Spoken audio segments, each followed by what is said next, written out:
Man, I was just back in my hometown, in Orange or Louisiana, population smaller than the number of teeth my Uncle Earl lost to possum wrestling. And this fella, bless his hair, tried to connect with me over grits at the Waffle House. Grits. Like, that's the best we got, buddy. But it got me thinking, see all these gigs, city after city, and folks are always asking, Theo, are people the same everywhere? And I tell you, some places are like a stale gas station burrito. Just plain wrong. But underneath all that, deeper than the mud on a gator wrestler's boots. Everybody, and I mean everybody, just wants to connect.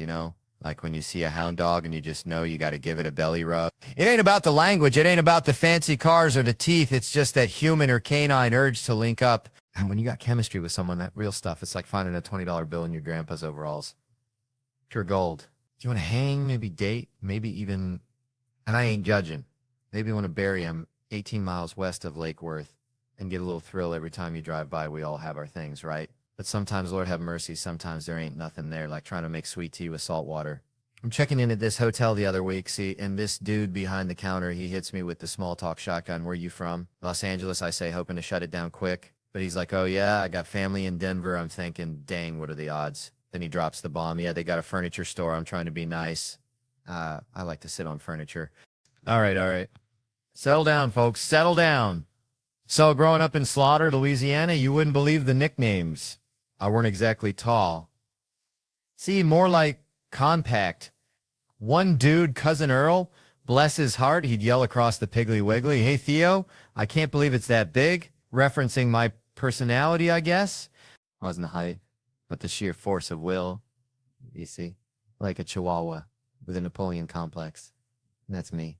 And it got me thinking, all this talk about height, it's bullcrap. Tall folks, bless their hearts, they just conversational advantages like them fancy, overpriced steaks that taste like cardboard. There ain't nothing else special about them. They ain't smarter. They ain't funnier. They sure as hell ain't tougher. I've seen a possum take down a Great Dane. Size ain't everything. People.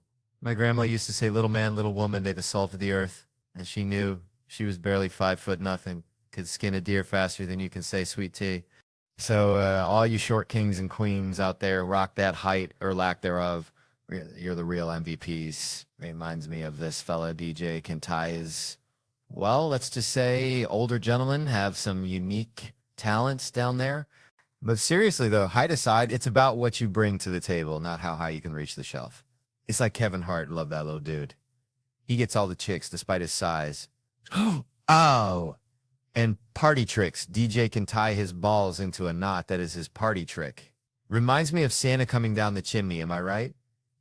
Mm. Anyways, it all comes down to this. The world's obsessed with superficial stuff. Height, breath, snore, fart. It is always about that. But it's the inside, what kind of heart you got. You feel me? Like this one dude said, the iguana picking up a worm.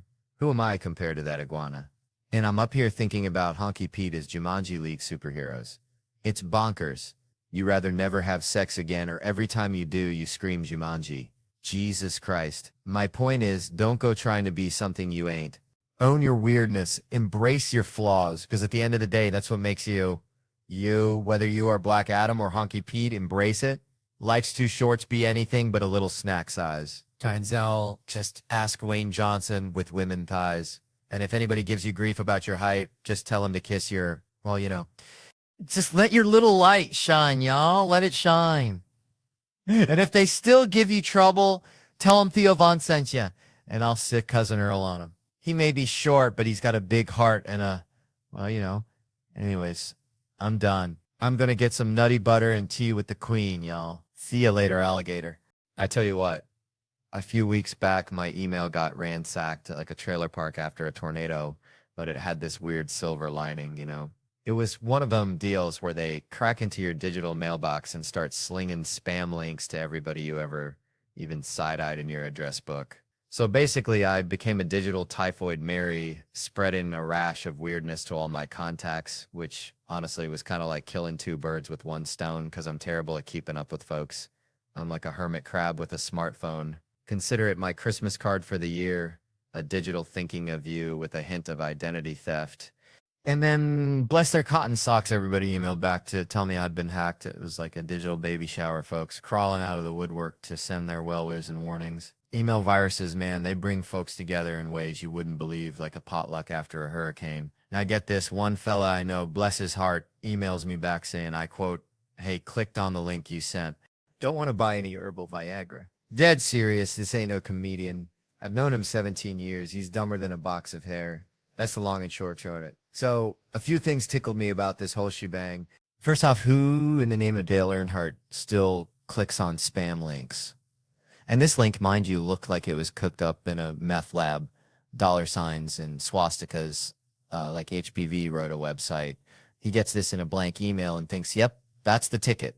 Clicks on it with gusto, and then gets whisked away to a website selling this herbal Viagra. And his first thought is, Theo's getting into the snake oil business. But you know what kind of stung my biscuit? The thought that he figured that's how I'd hawk herbal Viagra, like I'm some kind of backwoods huckster, just dropping links in blank emails with the subject line, "Check this out," which, by the way, ain't never been said by me in my entire life. If I was going to spam everybody I ever met about some shady new hustle, I'd pen a damn novel of an intro letter first. Dear friends and family, comedy didn't pan out. Turns out folks ain't paying to hear about my childhood in rural Louisiana. But have you ever hankered for some Viagra, but feared the side effects of the non-herbal kinda? Well, me and my Cayman Islands business partners got the remedy. Click on the swastika below and be whisked away to the world's ugliest website. Hope you can read pink on purple, because that's the layout we chose. Thank you, and may the Lord be with you. That's how I roll. Ain't no half-stepping. And speaking of time, I crossed the 30-year mark recently, which changes how you watch movies, you know? When I was a rugrat watching action flicks, I'd identify with the hero, the fella trying to save the day. Now, I only relate to the side characters, the ones rolling their eyes in the corner like the dudes who'd have to deal with Spider-Man's dry cleaning. That's where I'm at now. You know who my hero was growing up? Michael J. Fox's Marty McFly in Back to the Future. Love that dude. Want to be him. But I watched that movie again recently, and Marty McFly's 17-year-old high school student. His best friend is a disgraced nuclear physicist. And I swear to God, they never explain how they became friends. And we were all just cool with it. Nobody batted an eye. We were just like, who's his best friend? A disgraced nuclear physicist? Okay, yeah, proceed. Yep, that checks out. Proceed with the movie. Back to the Future is a classic, no doubt, but it's a downright bizarre movie. I'm telling you. Imagine the pitch meeting. Two fellas strolling into a movie studio saying, okay, we got an idea for the next big family action movie. It's about a fella named Marty. He's a high school student. Real lazy. Always sleeping late. The studio guys are like, okay, is he cool like Ferris Bueller? And the writers are like, nah, but he's got a best friend. Yeah? Who's that? Oh, just a disgraced nuclear physicist. I'm sorry, is this another student? Oh, no. This other guy's like 40 or 80. We ain't sure how old he's supposed to be. Anyway, so one day, the boy and the scientist, they build a time machine. Whoa. Okay, I see where this is going. Let me guess. They build a time machine and go back in time and stop the Kennedy assassination. Oh, no. It's a real good idea. We didn't even think of that. Okay, well, what do they do with the time machine? Well, now I'm embarrassed to say. All right, here goes nothing. We thought it'd be fun if the boy, went back in time and tried to make moves on his own mama. So we thought that'd be a hoot. And then, oh yeah, no, but don't worry, he doesn't actually get to Netflix and chill with his mom because this family friend named Biff shows up and tries to have his way with her in front of the son. And then the dad, he has to defend her honor. And we're also going to say that a white man wrote Johnny B. Good, so we're going to take that away from them too, just for kicks. Well, this sounds like a fantastic movie. We are definitely going to make this. Now, you say they go to the past. You want to call it Back to the Past? No. Back to the Future. Right, but they go to the past. Yeah. But it's like, what? The sweet tea is going on. So there I was back in Louisiana, right? And my buddy Dale, bless his heart, he's got this theory about lubes. You see, he reckons women got a secret stash. Squirrel hiding nuts for winter, but it's KY jelly, man, just waiting for the opportune moment to unleash it. Sneaky like a gator in the swamp, and it all ties into this whole nasty thing because Dale says women got this unlimited supply of it, like bottomless crawfish etouffee, but men were running on fumes, you dig? We start out all fired up, thinking we're going to reinvent the wheel and maybe even mount a brick on the gas pedal and let the car ghost ride while we're out there buck naked, just pure unadulterated Louisiana crazy. But then reality hits like a mosquito the size of a damn hummingbird, and suddenly we're reaching for the blow dryer, trying to figure out how to spice things up because the imagination wells run dry, emptier than a church on Saturday night, and you're thinking, Lord, maybe the cat and the dog can settle this argument because that's how far gone we get, just grasping at straws, you feel me? Which brings me to this whole double date thing. See, it's a competition, plain and simple, like two roosters in a chicken coop, one little kiss and bam, it's on. She's looking at you like you owe her a damn diamond ring. And the only way to win is to go full tilt boogie, which, let's be honest, ain't always the best course of action, because women, they talk, they share, they dissect. It's like a goddamn autopsy on your relationship, and next thing you know, at least I don't eat ass is flying across the table like a stray firework, and you're sitting there with the U8 ass face contemplating your life choices, wondering how you ended up in this godforsaken mess, wishing you could just disappear into the nearest plate of jambalaya. And then there's Ray, bless his heart, always with the damn resume. I got 3 movies coming out, they all hot, like I give a damn what time it is. D. Ray, I just want to know the time. And then Harry, man, don't even get me started on Harry. He's got more tats than teeth and a whole lot of attitude, telling people not to touch him unless they want to see his other 6 tattoos that represent, I'm not going to say what, but let's just say it involves a dirt nap. All this just to tell you, even though I'm like a Kevin Hart of the South, there is always someone who believes he has more bodies ready to get stacked. So just remember to be kind and tell the crazy man he's looking good, and then slowly back away. Oh, and hide your ass. So, growing up in Louisiana, right, we had this neighbor, Mr. Thibodeau, who collected bottle caps like obsessively. He had him glued to his car, his house, even his dentures, I swear. But he always told me, Theo, boy, life's like a bottle cap, shiny and meaningless until you find the right bottle. And I never knew what that meant until I made this music video, see, because it all started with Segal. Yeah, that's Steven Segal, my sensei, the Aikido master, who's now like a Russian ambassador of Beef Bake or something. I wanted to honor him, even though the man looks like he's starring in a vodka commercial, you know? So we're there on set, dancing for like 4.5 hours straight for an 80-second video. And let me tell you, those dancers are saints. They move like swamp angels, just grinding and shaking like it's nothing, while I'm out there looking like a confused crawfish in a hurricane, exhausted, everything hurting. But Segal would be proud. I know he would. Plus, we needed Bert Kreischer, my buddy, to play a bigger version of himself, which is kind of redundant, like ordering a double cheeseburger with extra cheese. But we needed his face. See, so we tricked him, told him we were filming promos for our podcast, 2 Bears, 1 Cave, and he just sat there making faces like a chimpanzee trying to understand algebra, and they weren't even recording the sound. Just the video, pure genius. He's like a golden retriever, just happy to be involved, until he figured it out on the podcast. Pure gold. That moment was better than finding a 20 in your winter coat. But then came the fun part, killing Bert. And that wasn't even my idea, that was Rami. My director, he's like the Tarantino of comedy videos. He's like, why don't you stab him? And I'm all in. Then it escalated.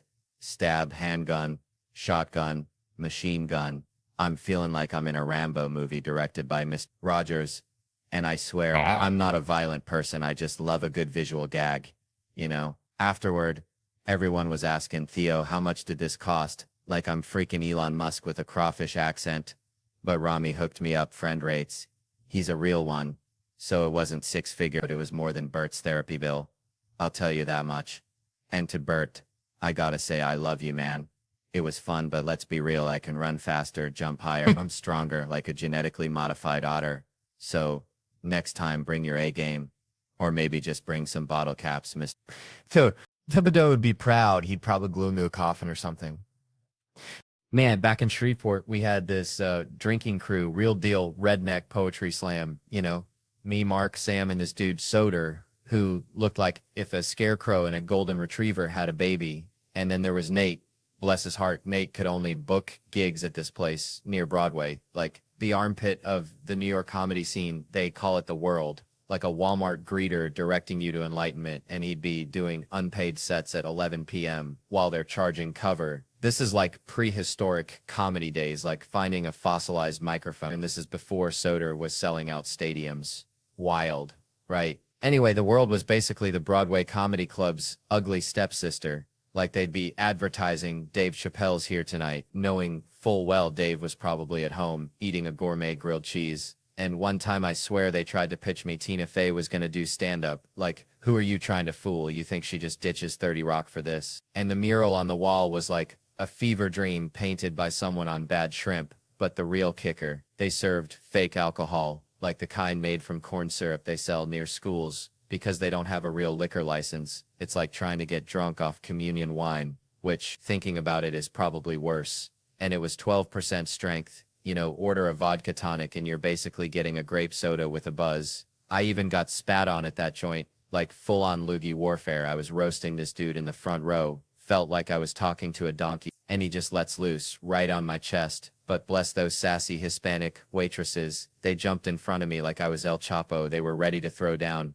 And Chris Murphy, the man's a saint. He walked me out like I was fragile, said he's waiting for you, pal. And the first threesome I ever had was a direct result of getting spat on, though. 2 girls in Philly saw what happened, said, screw that guy. Come on, let's go drink. So we went out drinking, had a threesome. The details aren't fit for conversation, but you get the idea. It was a different kind of spitting story, let's just say. And my cousin, he's a simple guy. He says, you left with those 2 chicks? I said, yeah. And he says, I gotta start getting spat on more often. That's when you know you had a good night. You know, when even getting assaulted turns into a win. Like finding a $20 bill in your old jeans, only it's covered in saliva and questionable life choices. Man, tell you something, I'm dating this gal, right? Think we're serious? She ain't shaving her legs no more like Sasquatch down there. She bought herself one of them buzzing gizmos. Meanwhile, I got an Xbox, so you know, we spend less time together. I'm slinging digital sweat in NBA 2K. She's exploring the Mariana Trench solo, but bottom line, we're both thinking about LeBron, which is weird, right? Women, man, there's something else, faking the big O like it's nothing, but can't fake being happy at Thanksgiving dinner with the in-laws. Come on, smile for grandma. Every time we get busy, she's all, you made me come, like I'm freaking David Copperfield or something. And I'm like, well, I was mostly just laying there, but all right, I'll take the credit. It's like I go to the barber shop, tell him, just hold the clipper still, rub them on my head like a love-starved Siamese, and then act surprised when I walk out looking like Brad Pitt. And this ain't no fling. I'm on the road. Gotta be faithful, folks.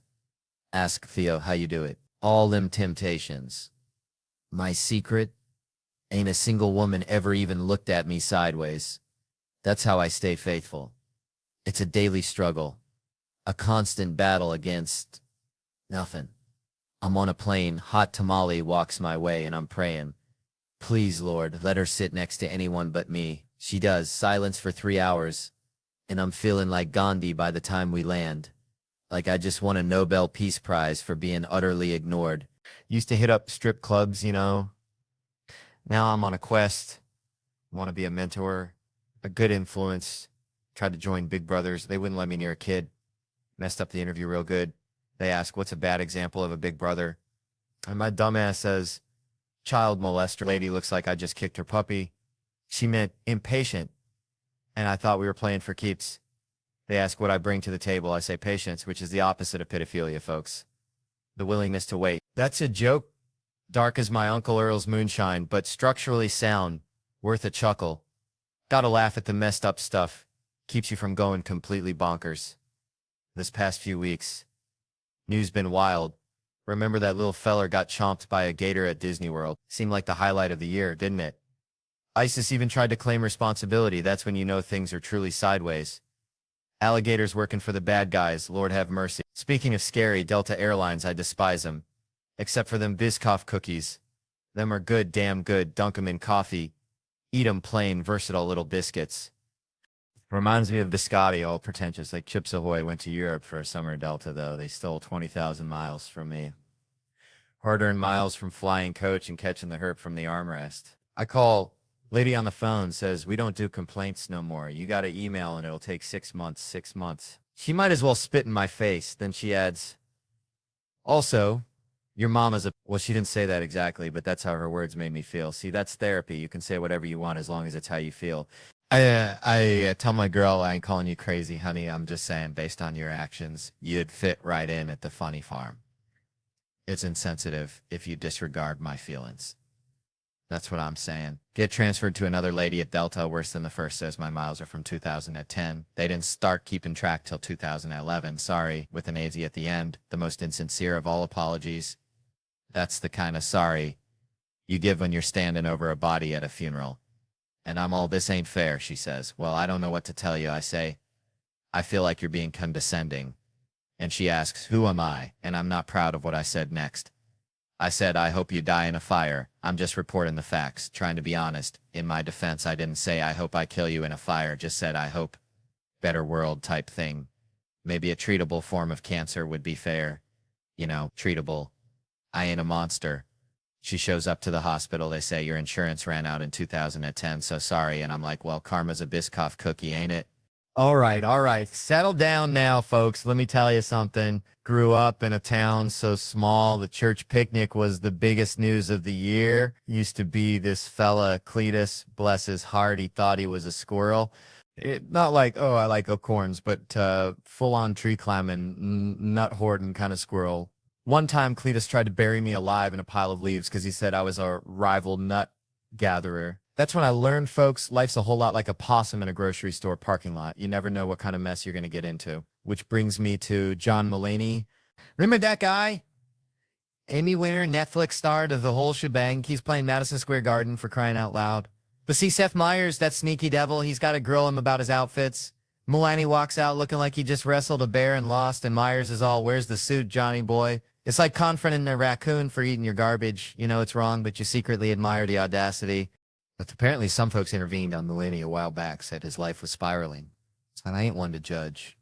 Everyone's got their own brand of crazy, but it just seems a tad extreme to critique a man's fashion sense while he's, dealing with stuff. Myers wants him in a suit, says he looks like he raided the Gap after a bad date. It's like saying a dog wearing pants is civilized, but it's still going to sniff your crotch, ain't it? Mulaney's like, fine, I'll put on the suit, but you ain't taking me to no fancy tailor. He figures Myers should have had a car waiting, ready to whisk him away for a 2-month fitting. Imagine that, Mulaney, trapped in a tailor shop, surrounded by pins and fabrics like a hummingbird in a butterfly net. Then Myers starts miking the jacket real serious, like reminiscing about that talk show he co-hosted where apparently they were Saris in bad dressing. That's, man. Picking on a man's wardrobe is like kicking a pregnant mule. Just ain't right. Mulaney, looking like a hostage in a department store mannequin's outfit, says he feels happier. Myers throws in a tie because, television demands conformity. It's like putting a hat on a chicken. It doesn't make it any smarter, just funnier to look at. Then they get to fatherhood. Mulaney's got a 7-month-old Malcolm, apparently a connoisseur of self-inflicted selfie videos. He also claims the kid got him gifts for Father's Day and that Malcolm insisted he wears a damn suit to 30 Rock. Kids these days are getting bossy. Myers tries to relate, mentions his own baby. Then they hit the formula shortage. Oh, Lord, that's when things get real. Mulaney, channeling his inner drug dealer, admits his old instincts kicked in. Fake driver's licenses, Mr. Mustache disguise pretending to be an old Vietnamese lady, all for baby Fago. It's like watching a penguin try to climb a ladder, it's not going to work, but you can't help but admire the effort. And the Amazon stuff, shady as it is, as car salesman's handshake. Mulaney actually tasted the formula to make sure it was the real deal. Now that, folks, that's dedication. It's the kind of parenting that makes you wonder what's next. Maybe teaching the kid how to hotwire a car to get to the diaper aisle faster. It just goes to show whether you're wrestling bears, getting fashion advice from Seth Meyers, or navigating the baby formula black market. Life's a wild ride, and sometimes all you can do is dip your finger in and hope it's the real enzyme, you know what I'm saying? All right, settle down, y'all. Let me tell you something. Reminds me of the time my cousin, Skeeter, tried to train a squirrel to water ski on Lake Pontchartrain. Real deal. Skeeter was convinced he could make this squirrel a star, had this whole contraption rigged up with toothpicks and a tiny styrofoam board looking like something out of Honey, I Shrunk the Kids. Now, Skeeter, bless his heart, ain't exactly men's material, more like a box of rocks with a mullet, but he's got this unwavering belief in the absurd, Anyway, this squirrel named Nutsy, by the way, because Skeeter ain't exactly creative either, just kept swimming back to shore, looking at Skeeter like he was speaking Martian. Skeeter got frustrated, started yelling at the squirrel, "Hold on tight, Nutsy, you gotta commit." Made me think about these comedians getting booed off stage, feeling like that squirrel just wanted out of there, looking at the crowd like y'all speaking Martian or something. See, there's something primal about stand-up. It's like bare-knuckle fighting with words. You gotta walk out there naked as a jaybird and tell a room full of strangers that you're funnier than they are. All right, settle down, y'all. I'm gonna tell you something. See, I had this buddy back home, Cletus, bless his heart. Cletus thought he was John Mulaney's cousin or something. He'd walk around yelling sack lunch bunch, like he invented sliced bread. The sack lunch bunch. Cletus couldn't rhyme if you glued a dictionary to his forehead. Reminded me of that time I tried to teach my grandma's Chihuahua, Pee-wee, to play the harmonica. Disaster. So anyway, Mulaney calls it the sack lunch bunch, and Cletus is running around like he invented it. I remember when I was a latchkey kid, back when that was a bad thing. Like, the news would show these sad kids looking lonely, and I'm over here living my best life, watching He-Man and eating peanut butter straight from the jar. They acted like us latchkey kids were going to burn the house down or join a cult. But we were just trying to survive on TV dinners and the wisdom of the Thundercats. And Mulaney's got the sack lunch bunch with 2 words rhyming, which is about as much rhyming as Cletus can manage after a 6-pack of Mountain Dew. They got Eli Bolin doing the music, and tell you what, that's just plain beautiful. I wrote a song with Justin Timberlake once, won an Emmy. Now the ballad said Justin Timberlake song, and below it was Mother Lover, which was a banger. I'm telling you, it was like those confusing ballads they got down in Palm Beach, Florida. Like Justin Timberlake song, then a way more famous Justin Timberlake song. People probably voted for the wrong one. That's why I always tell people to just vote for the guy. I had the best hat. Grandma's boyfriend, Paul. Now there's a tune for you. And noodles and a little bit of butter. I think that's my kind of fancy eating. Then there's "Do Flowers Exist at Night?" That right there, that hits me in the feels. Mulaney says he can't picture a flower at night, and honestly, neither can I. I lay in bed thinking about that stuff. What about those tulips in front of my house when I was 9? What were they doing at night? Were they sleeping? Were they plotting against me? My brain is just a swamp of weird thoughts. Now, if you worked with kids on set, which, Lord have mercy, my friend Dr. Katie McPotch always says never work with children and animals. Katie McPotch, yeah, she treats kids and animals, probably seen it all. But Mulaney, he don't deadle, and he's got 15 kids, and they're all hyped up, supporting each other, more mature than the folks at SNL. Bless their hearts. But those kids get riled up, yelling toilet mark at the clapboard, and Reese Thomas, the director, who's worked with everyone, asks them if they behave like that at school. And one kid goes, "We don't go to school. That's how you know you're in trouble." Richard Kine's in it too, a legend. But Mulaney wanted Michael Dukakis. Dukakis. Back when I was 6, he was huge. Mulaney wanted Dukakis to deliver a letter and be cheered for 30 seconds straight. Now that's the kind of comedy I like. He didn't get a script because Mulaney was delaying. Poor Dukakis forgotten. We all forgot about him. Half the country wanted him president, and they just banished him. All I remember is him riding around on that tank with the helmet on, looking like a confused turtle. And that was bad. They made him look like an idiot. And it's like nowadays, if Mulaney ran for president, they just take that pediatrician vet joke, slow it down, and be like, "Look at this idiot," and he'd be done for. Still over you, John Mulaney. All right. So let me tell y'all something. Growing up in Louisiana, we had this old beagle named Blue, right? Dumber than a box rocks, but loved him to death. This dog, I swear, thought his own farts were a gift from God. Chase his tail round and round, snapping at that phantom smell like he just cornered the Easter Bunny. Reminds me, kinda, of how folks are treating this whole AI thing, you know? Sniffing around something they don't understand, thinking it's gonna solve all their problems, when really it's just gonna leave them gagging on its digital flatulence. I'm telling you, this AI stuff, it's like when my cousin Earl tried to make moonshine in his bathtub, sounded good on paper, ended up with a whole lot of nothing but regret, in a bathroom that smelled like burnt tires. See, everybody's talking about how AI is going to revolutionize education, personalized learning, make every kid a genius, but I'm looking at it like Earl's bathtub moonshine. A lot of hype, a little bit of potential, and a whole heap of things that can go sideways real quick. They say it's going to adapt to each student's pace, give them custom-tailored lessons like some kind of learning concierge, but I'm thinking, what happens when the AI gets bored? What happens when it decides little Timmy needs to learn about the mating habits of the Bolivian tree lizard instead of fractions? You think that algorithm cares that little Timmy's got a math test next week? Hell no, that algorithm's going to be off chasing digital butterflies, leaving Timmy in the dust with a bunch of tree lizard facts he can't use to save his life, just like when old Blue was chasing that fart, got nothing but air, and learned less than the dirt he snuffled. All right, so I went down to pick up my boomsticks, right? 2 of them. Kind of like that time me and Earl tried to catch a greased pig at the county fair. Only way more Mars. Had a shotgun too, but busted it the first day. Bless its heart. Thought I was getting that ka-chunk model, the one like in them westerns, but the fella done sold me the punt. Like a disappointed fart, you know? So I get there. This dude, Kevin, looks like a librarian who wrestled gators in his spare time. Tells me, Theo, brother, can't give you your pew-pews. I'm like, say what now, Kevin? He drops the bombshell. Paperwork's all jacked up. Bills in your wife's name. Trucks in the company's name. You're a ghost, son. Now, I started cackling like a hyena at a Tupperware party because all I could think was, damn, the system actually works. Felt safer knowing I couldn't get my hands on those things than if he just handed them over like candy corn at Halloween. Told him straight up, Kevin, this is beautiful, like seeing a squirrel water ski, but he just stared at me dead serious and said, oh, you're getting your damn guns. Suddenly felt like I was eating grits with a fork. Something just ain't right. Turns out Kevin, bless his heart, had a workaround. Called up my lovely bride. Told her to print out a blank lease. Write that I was renting a broom closet from her. Fax it over. And bam, problem solved. She about died laughing, said the place was booked solid with her imaginary yoga instructors. But she sent it anyway. Gotta love that woman. Got my guns. Love 'em like a stray dog. Loves a belly rub. See a gun in the movie.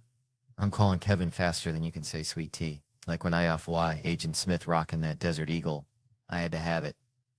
Kevin said California ain't playing that 50 caliber game, but he'd hook me up with a 40 and a workaround, bless his soul, and then try to upsell me on an AR-15. Now, I ain't saying I'm irresponsible, but I did lose my Glock in the shower for 9 days. Felt like I'd lost a tooth or something. My wife, bless her heart, heard AR-15 and came storming in like a honey badger on bath salts yelling, is that some bitch trying to sell you another one of them?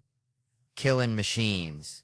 I told Kevin I ain't going to be part of the problem. I'm going to be the dang solution. No more lost guns, no more scared kids, just my Desert Eagle and a shotgun. She says that's the man I married, like I just cured cancer or something. Kevin asks if he's on speaker and then proceeds to tell me, in the event of an apocalypse, an AR-15 is the only way to protect my family. Like, Civ 6 are going to give a dang about my southern charm. I couldn't help myself, I swear.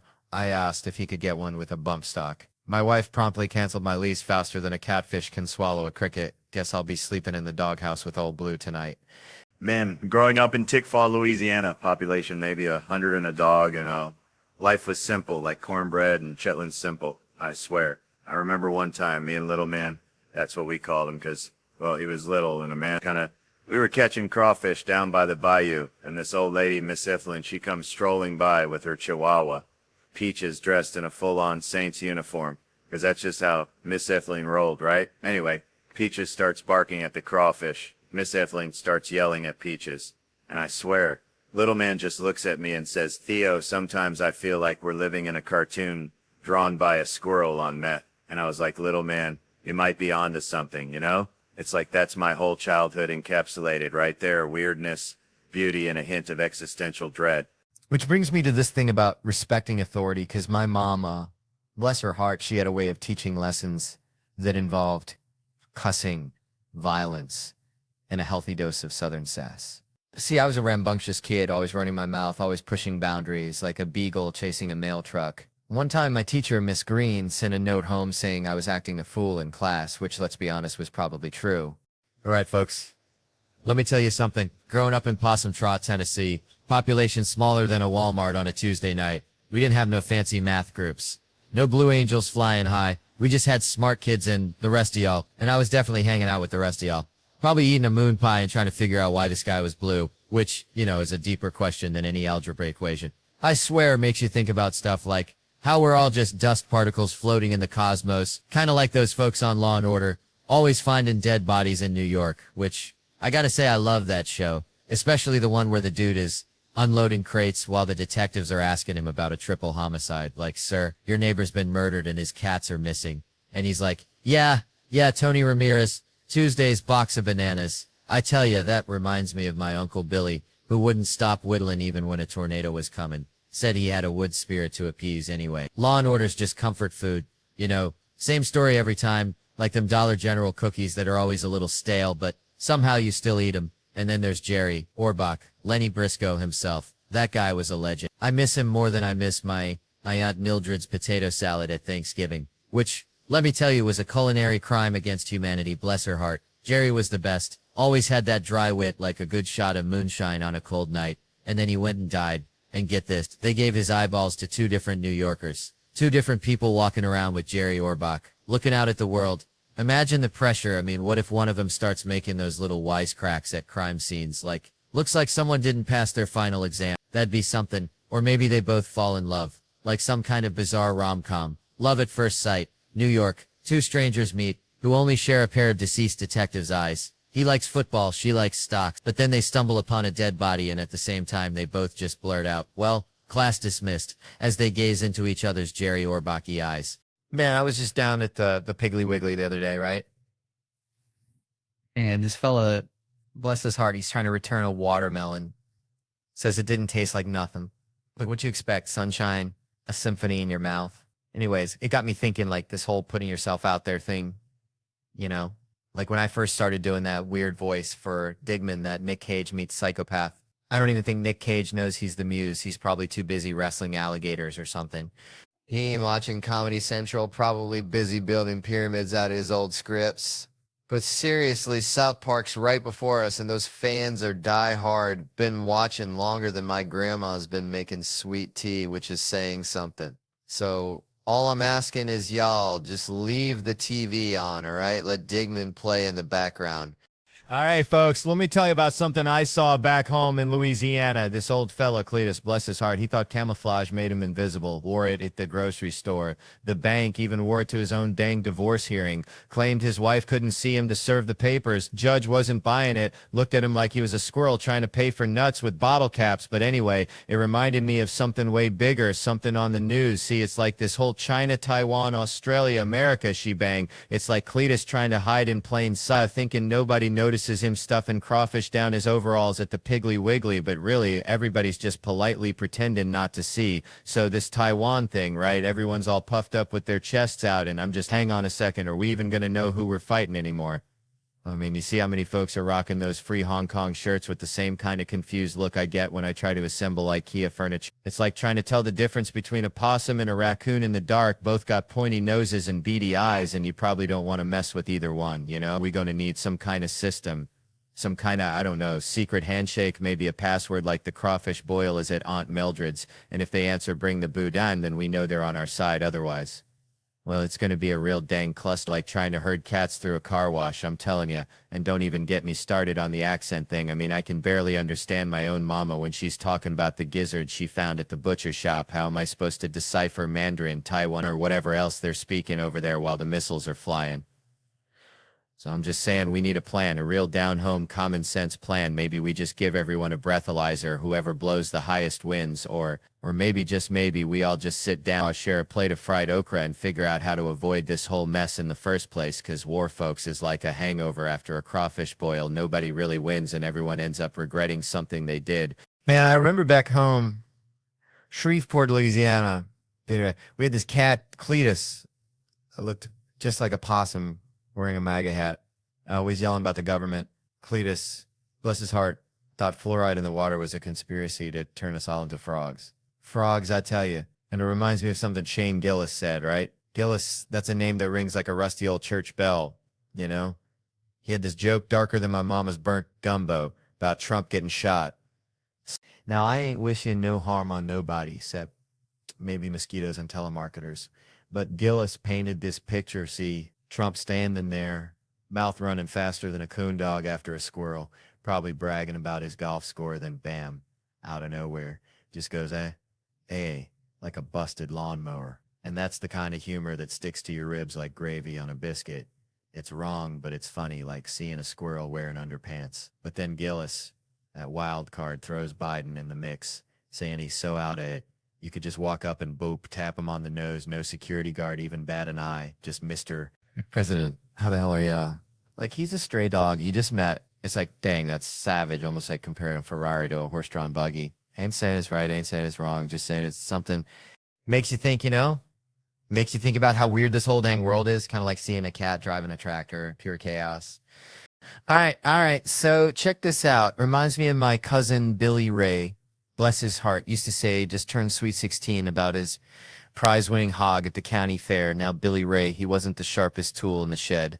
Kind of like this fella right here, mentioning the girl's age, like it's a limited time offer at Arby's, which brings me to this whole age thing in life. How everyone's always got an expiration date slapped on him, especially in this business. You get past 30 and suddenly you're antique furniture. Got to dust yourself off before every gig, you know? Like I was talking to my buddy Earl the other day. Earl swears he's Benjamin Buttoning. Getting younger every year, says he started using this snake oil from a traveling salesman.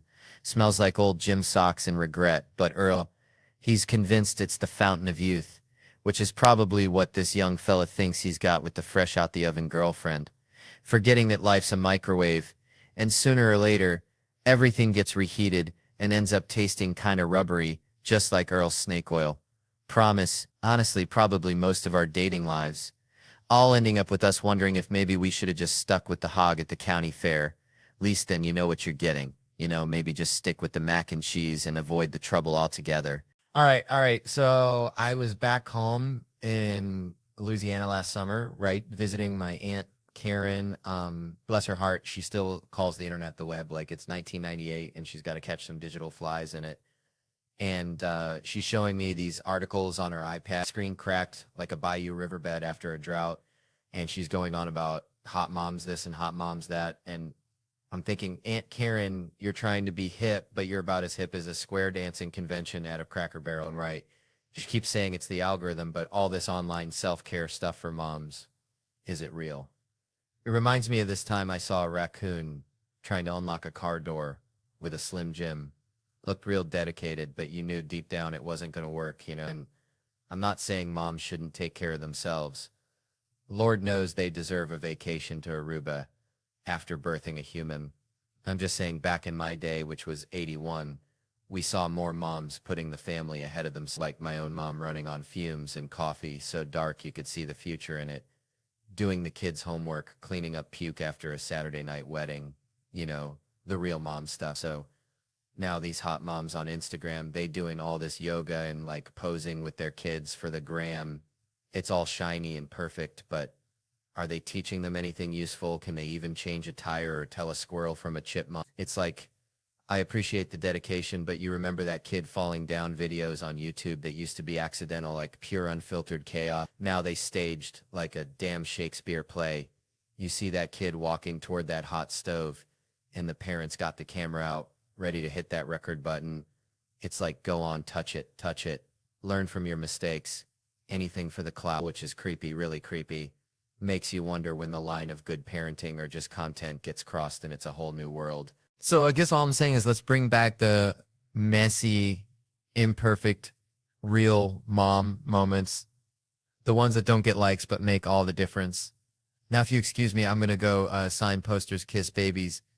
Maybe learn how to unlock a car with a Slim Jim. Good night, y'all, and remember, stay weird.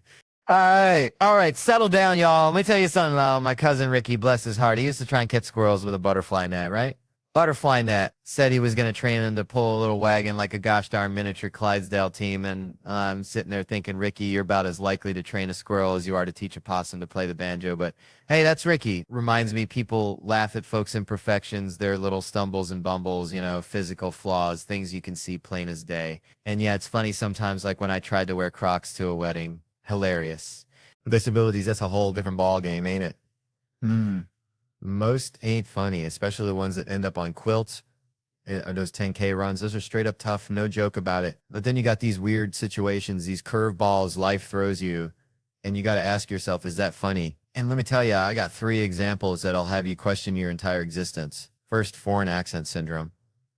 You hear about it? Folks get bonked on the head, bad car wreck or something, wake up talking like they're from freaking Belgium. It's not funny, the head bonk part, but the accent? Oh, brother. And Try not to giggle when you see a fella from Alabama suddenly sounding like he's running a trattoria in Naples, saying something like, the tractor, she's no working no more. If that ain't funny to you, you need to check your pulse, friend. But the real kicker, British lady never left her town for 33 years, gets in an accident, wakes up talking with a Chinese accent.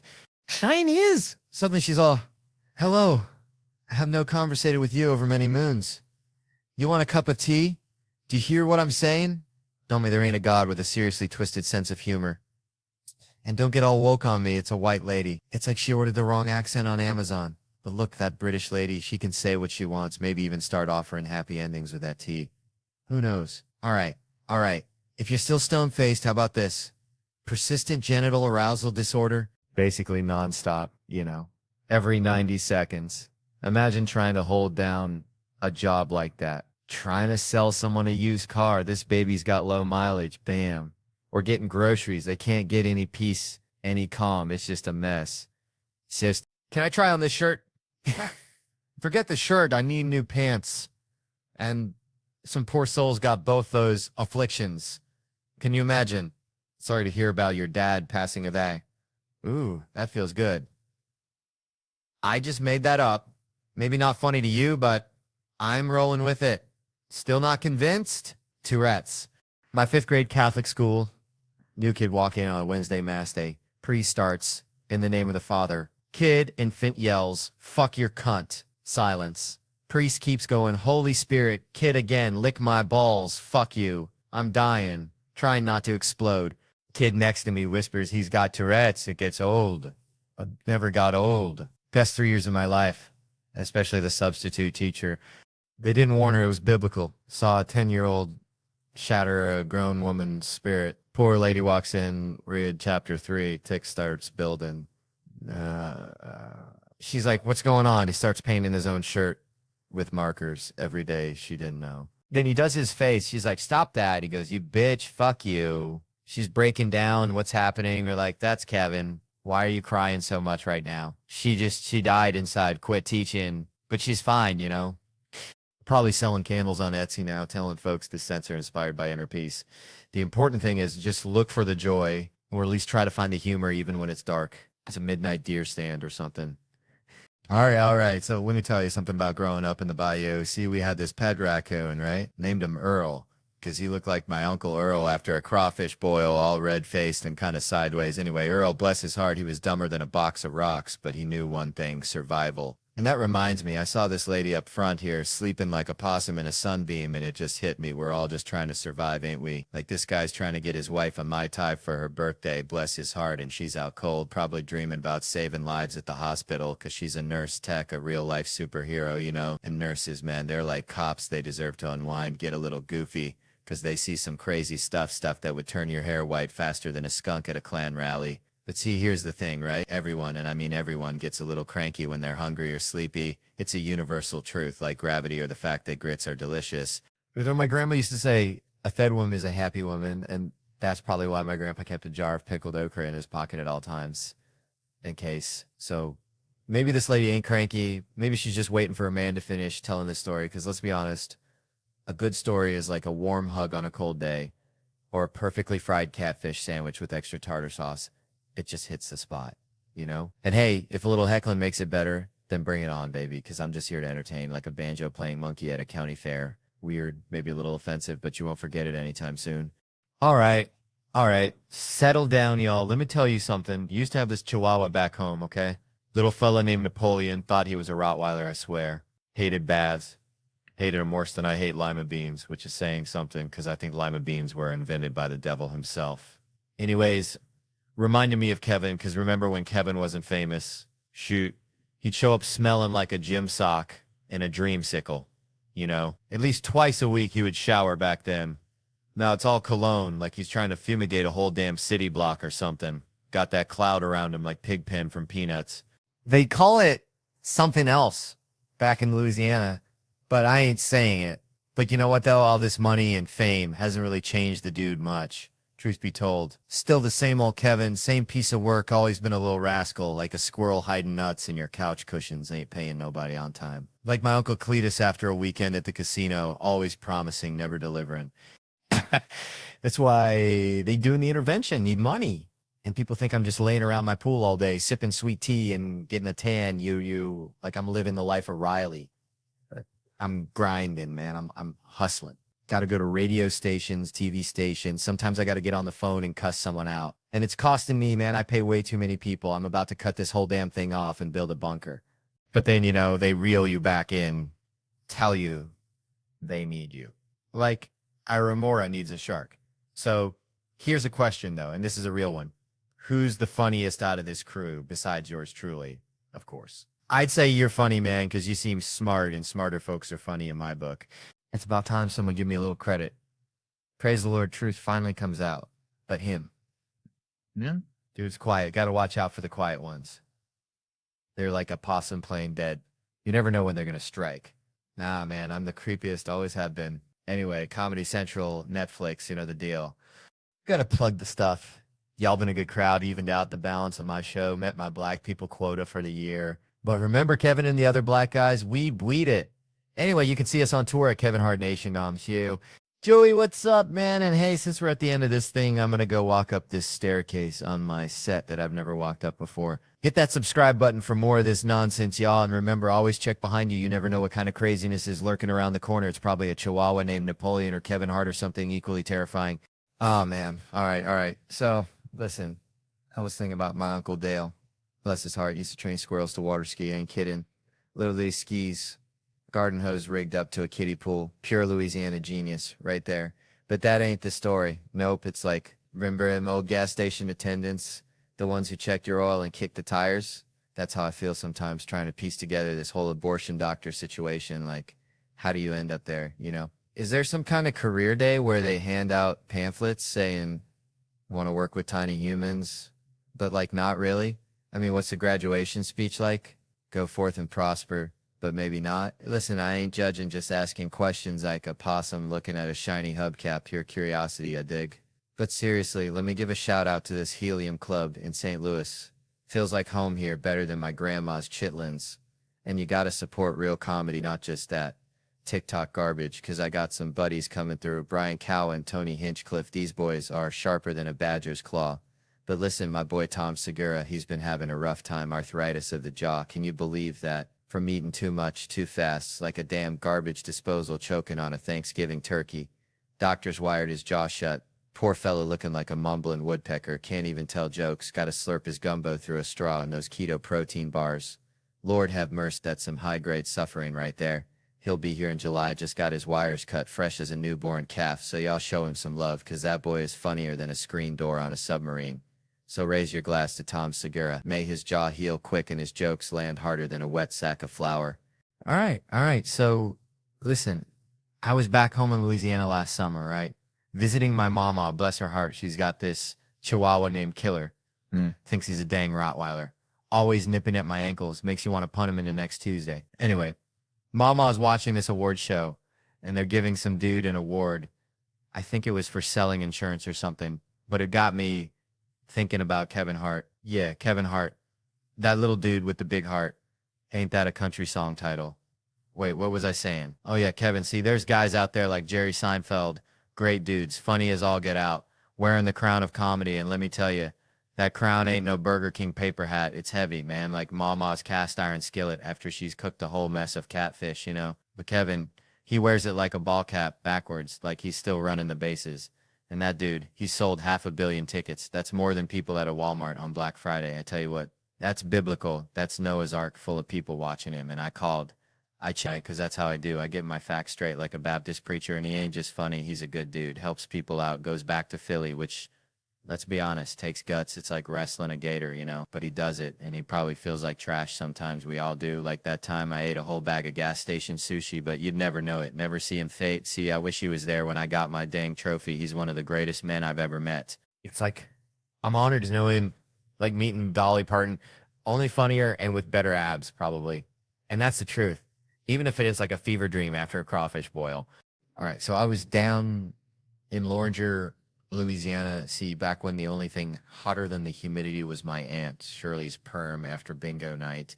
And I swear we had this neighbor, Ehrlich, who claimed he could talk to squirrels, like full-on conversations. And Earl, bless his heart, he ran a boat cleaning business, but only in Tampa, Florida, because he said the squirrels there gave him the best business leads, which now that I think about it, might be as believable as cleaning boats in Tampa, but hey, at least it ain't as crazy as my buddy over here selling serial killer tour maps. Like, here's where Dahmer got his dry cleaning done. Real dark tourist stuff, you know. Speaking of dark, my other buddy here reminds me of Gerard Depardieu. Like, the man could be wrestling a bear while eating a wheel of brie, just living life to the fullest. Which brings me to the point. See, if these two fellas were going to get their lives told in a movie, it'd be like casting Zac Efron as one of them, all chiseled and ready to rise, and Ethan Suplee as the other, kind of mirroring their style, yeah. Now back when Ethan Suplee was still in his prime, before all the weight loss, before he could show off his shoulders on Baywatch. And let me tell you, these boys here, their lives, it's like a breakfast of champions. All right, more like coffee, burger, powerlifting, pizza, coffee, chicken wings, and podcasts, Italian food and edibles, and never-ending edible sleep, a breakfast sandwich versus an Italian turkey with extra meat, like spicy Italian at Subway, but with turkey and ham. You know, put these fellas in a horror movie, it'd be all suck and stick or scream and run. But honestly, they do the opposite of what they're told, screaming as loud as possible, running like hell, until it starts attacking and the other one is there. You know what? That's how it would go, I promise. If we raided their fridge right now, we'd find mayo, Kool-Aid, and Diet Coke, pizza, beer, and Diet Coke, a whole damn ecosystem of questionable choices. And who'd be the first to take a sip? Definitely me. I'd be like, there's got to be some alcohol in this, right? Hey, have you had a drink? Let me drink your piss. I hope you learned something about the power of friendship, because we sure did. And you can find my wilderness antics on Netflix. The Cabin. All right, so next time you and your friends are in the woods just trying to chill, remember, if you happen across a bunch of pissed off squirrels, there is definitely an Earl nearby. All right. All right. So I was back home in Louisiana last summer, visiting Mama, and she's got this rooster, right, named Clarence. Now, Clarence thinks he's the sheriff of the whole dang yard, strutting around like he's got a mortgage on the place, pecking at anything that moves, even Mama's ankles, which, bless her heart, she just swats at him with her cane like he's a mosquito the size of a chihuahua. And it got me thinking about stuff like how everything's got its own pecking order, even in a chicken coop in the middle of nowhere. And that reminded me of, everything kind of has an order, things like trust and relationships. Like, if you're going to build something solid, you got to lay that foundation early, right? Kind of like Mama building that fence. Every little piece helps to keep those chickens in. Same goes in your marriage. That trust is going to take its time, but eventually, those birds are going to be flying, and the chickens from next door is going to be watching, and the neighbor's chickens all looking. So basically, you're laying bricks, except those bricks are like honesty and openness, and maybe a little bit of forgiveness thrown in there. Because let's be real, we all screw up, right? We all eat the corn, we're all guilty. Some people like Clarence think he is getting away with everything. But the real thing is that if you ain't got that trust, then your relationship is like Mama's old shed. One big gust of wind and it's all gonna come tumbling down, chickens and all, leaving you standing there scratching your head, wondering where you went wrong. So you gotta protect your foundation and nurture those chickens, like the way she always says, you gotta water it so those beautiful feathers can come flying out. And if the thing is, sometimes that's a lesson I have to remember, just like Clarence and Mama. Sometimes those roosters are right behind you when you aren't looking. All right, check this out. Grew up in the sticks, right? Had this buddy, Cletus, bless his heart, thought mayonnaise was a musical instrument, swear to God. Anyway, saw this lady the other day bragging about having 4 Rugrats, saying she ain't changed a bit. And I'm thinking, honey, you're a walking red flag, a full-blown circus of instability. That's what you are. It ain't got to be nothing drastic like trading your minivan for a monster truck, but a fella's got to take stock, Me, I'm proud of what I kicked to the curb, arguing. Used to bicker with everyone from my grandma to the darn squirrels in the backyard, but now, nah. Someone starts throwing verbal haymakers, I just flip them the bird. Figuratively, mostly, they're like, Theo, I disagree, and I'm all, yep, you're right. I'm on your side now. Their heads spin like a dog chasing its tail.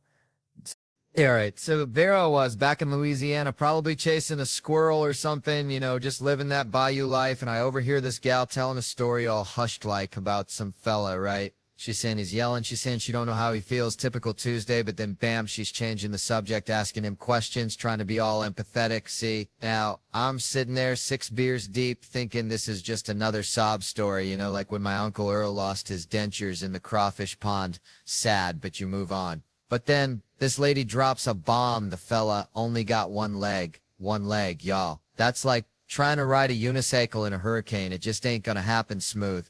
And that's when it hits me.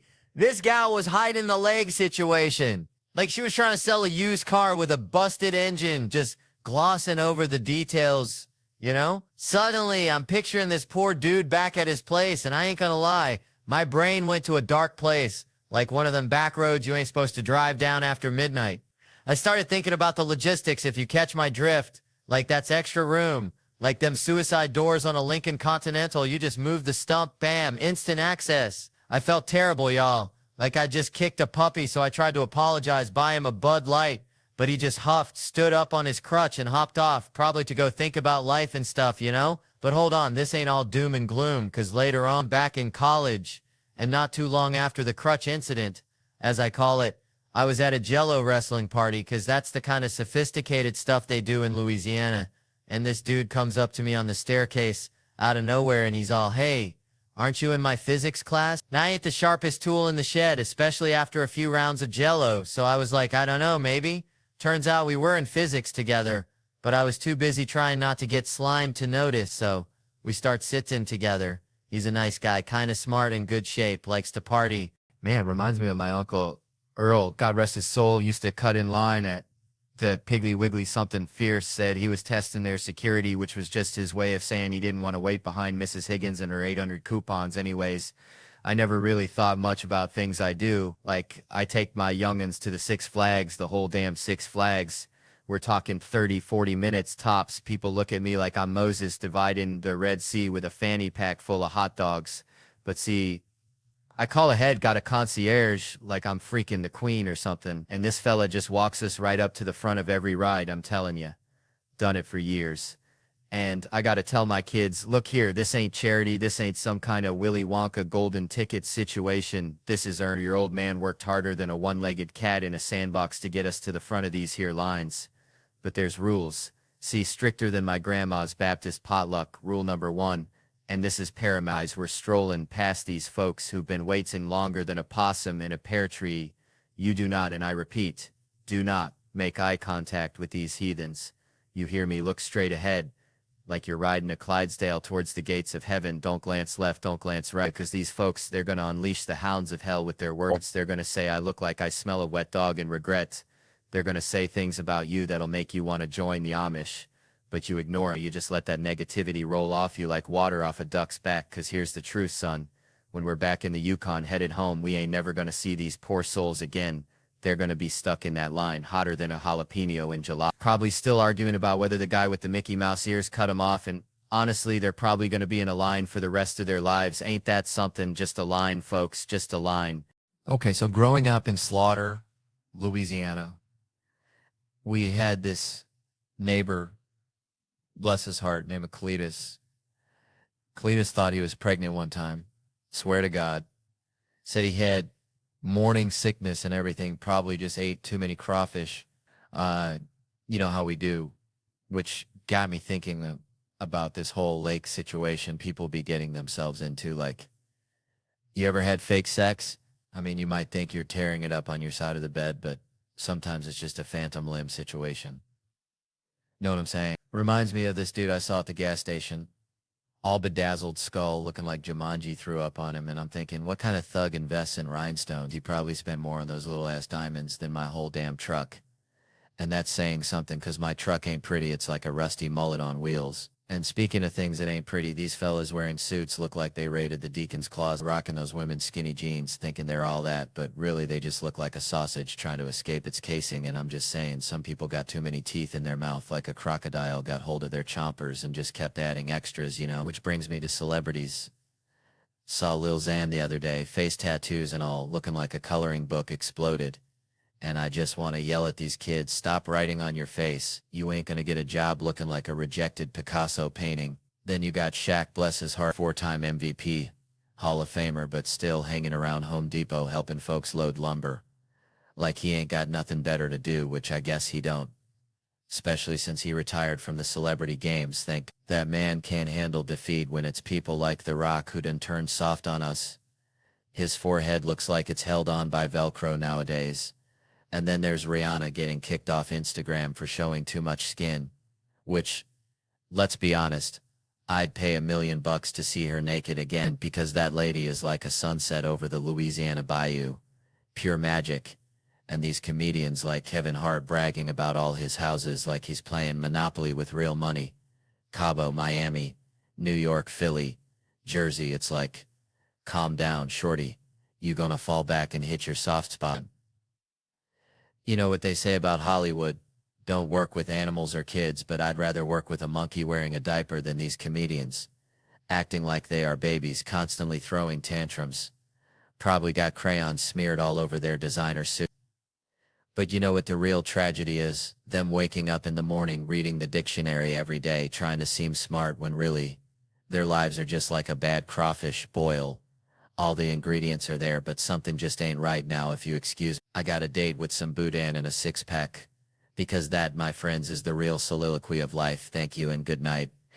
All right, so check this out. I was back home in Hartsville, South Carolina, where the fireflies are brighter than your future and the church is the main form of entertainment. And my buddy Billy Bob, now Billy Bob, bless his heart, he believed he was a direct descendant of Davy Crockett. Only instead of a coonskin cap, he wore a fedora.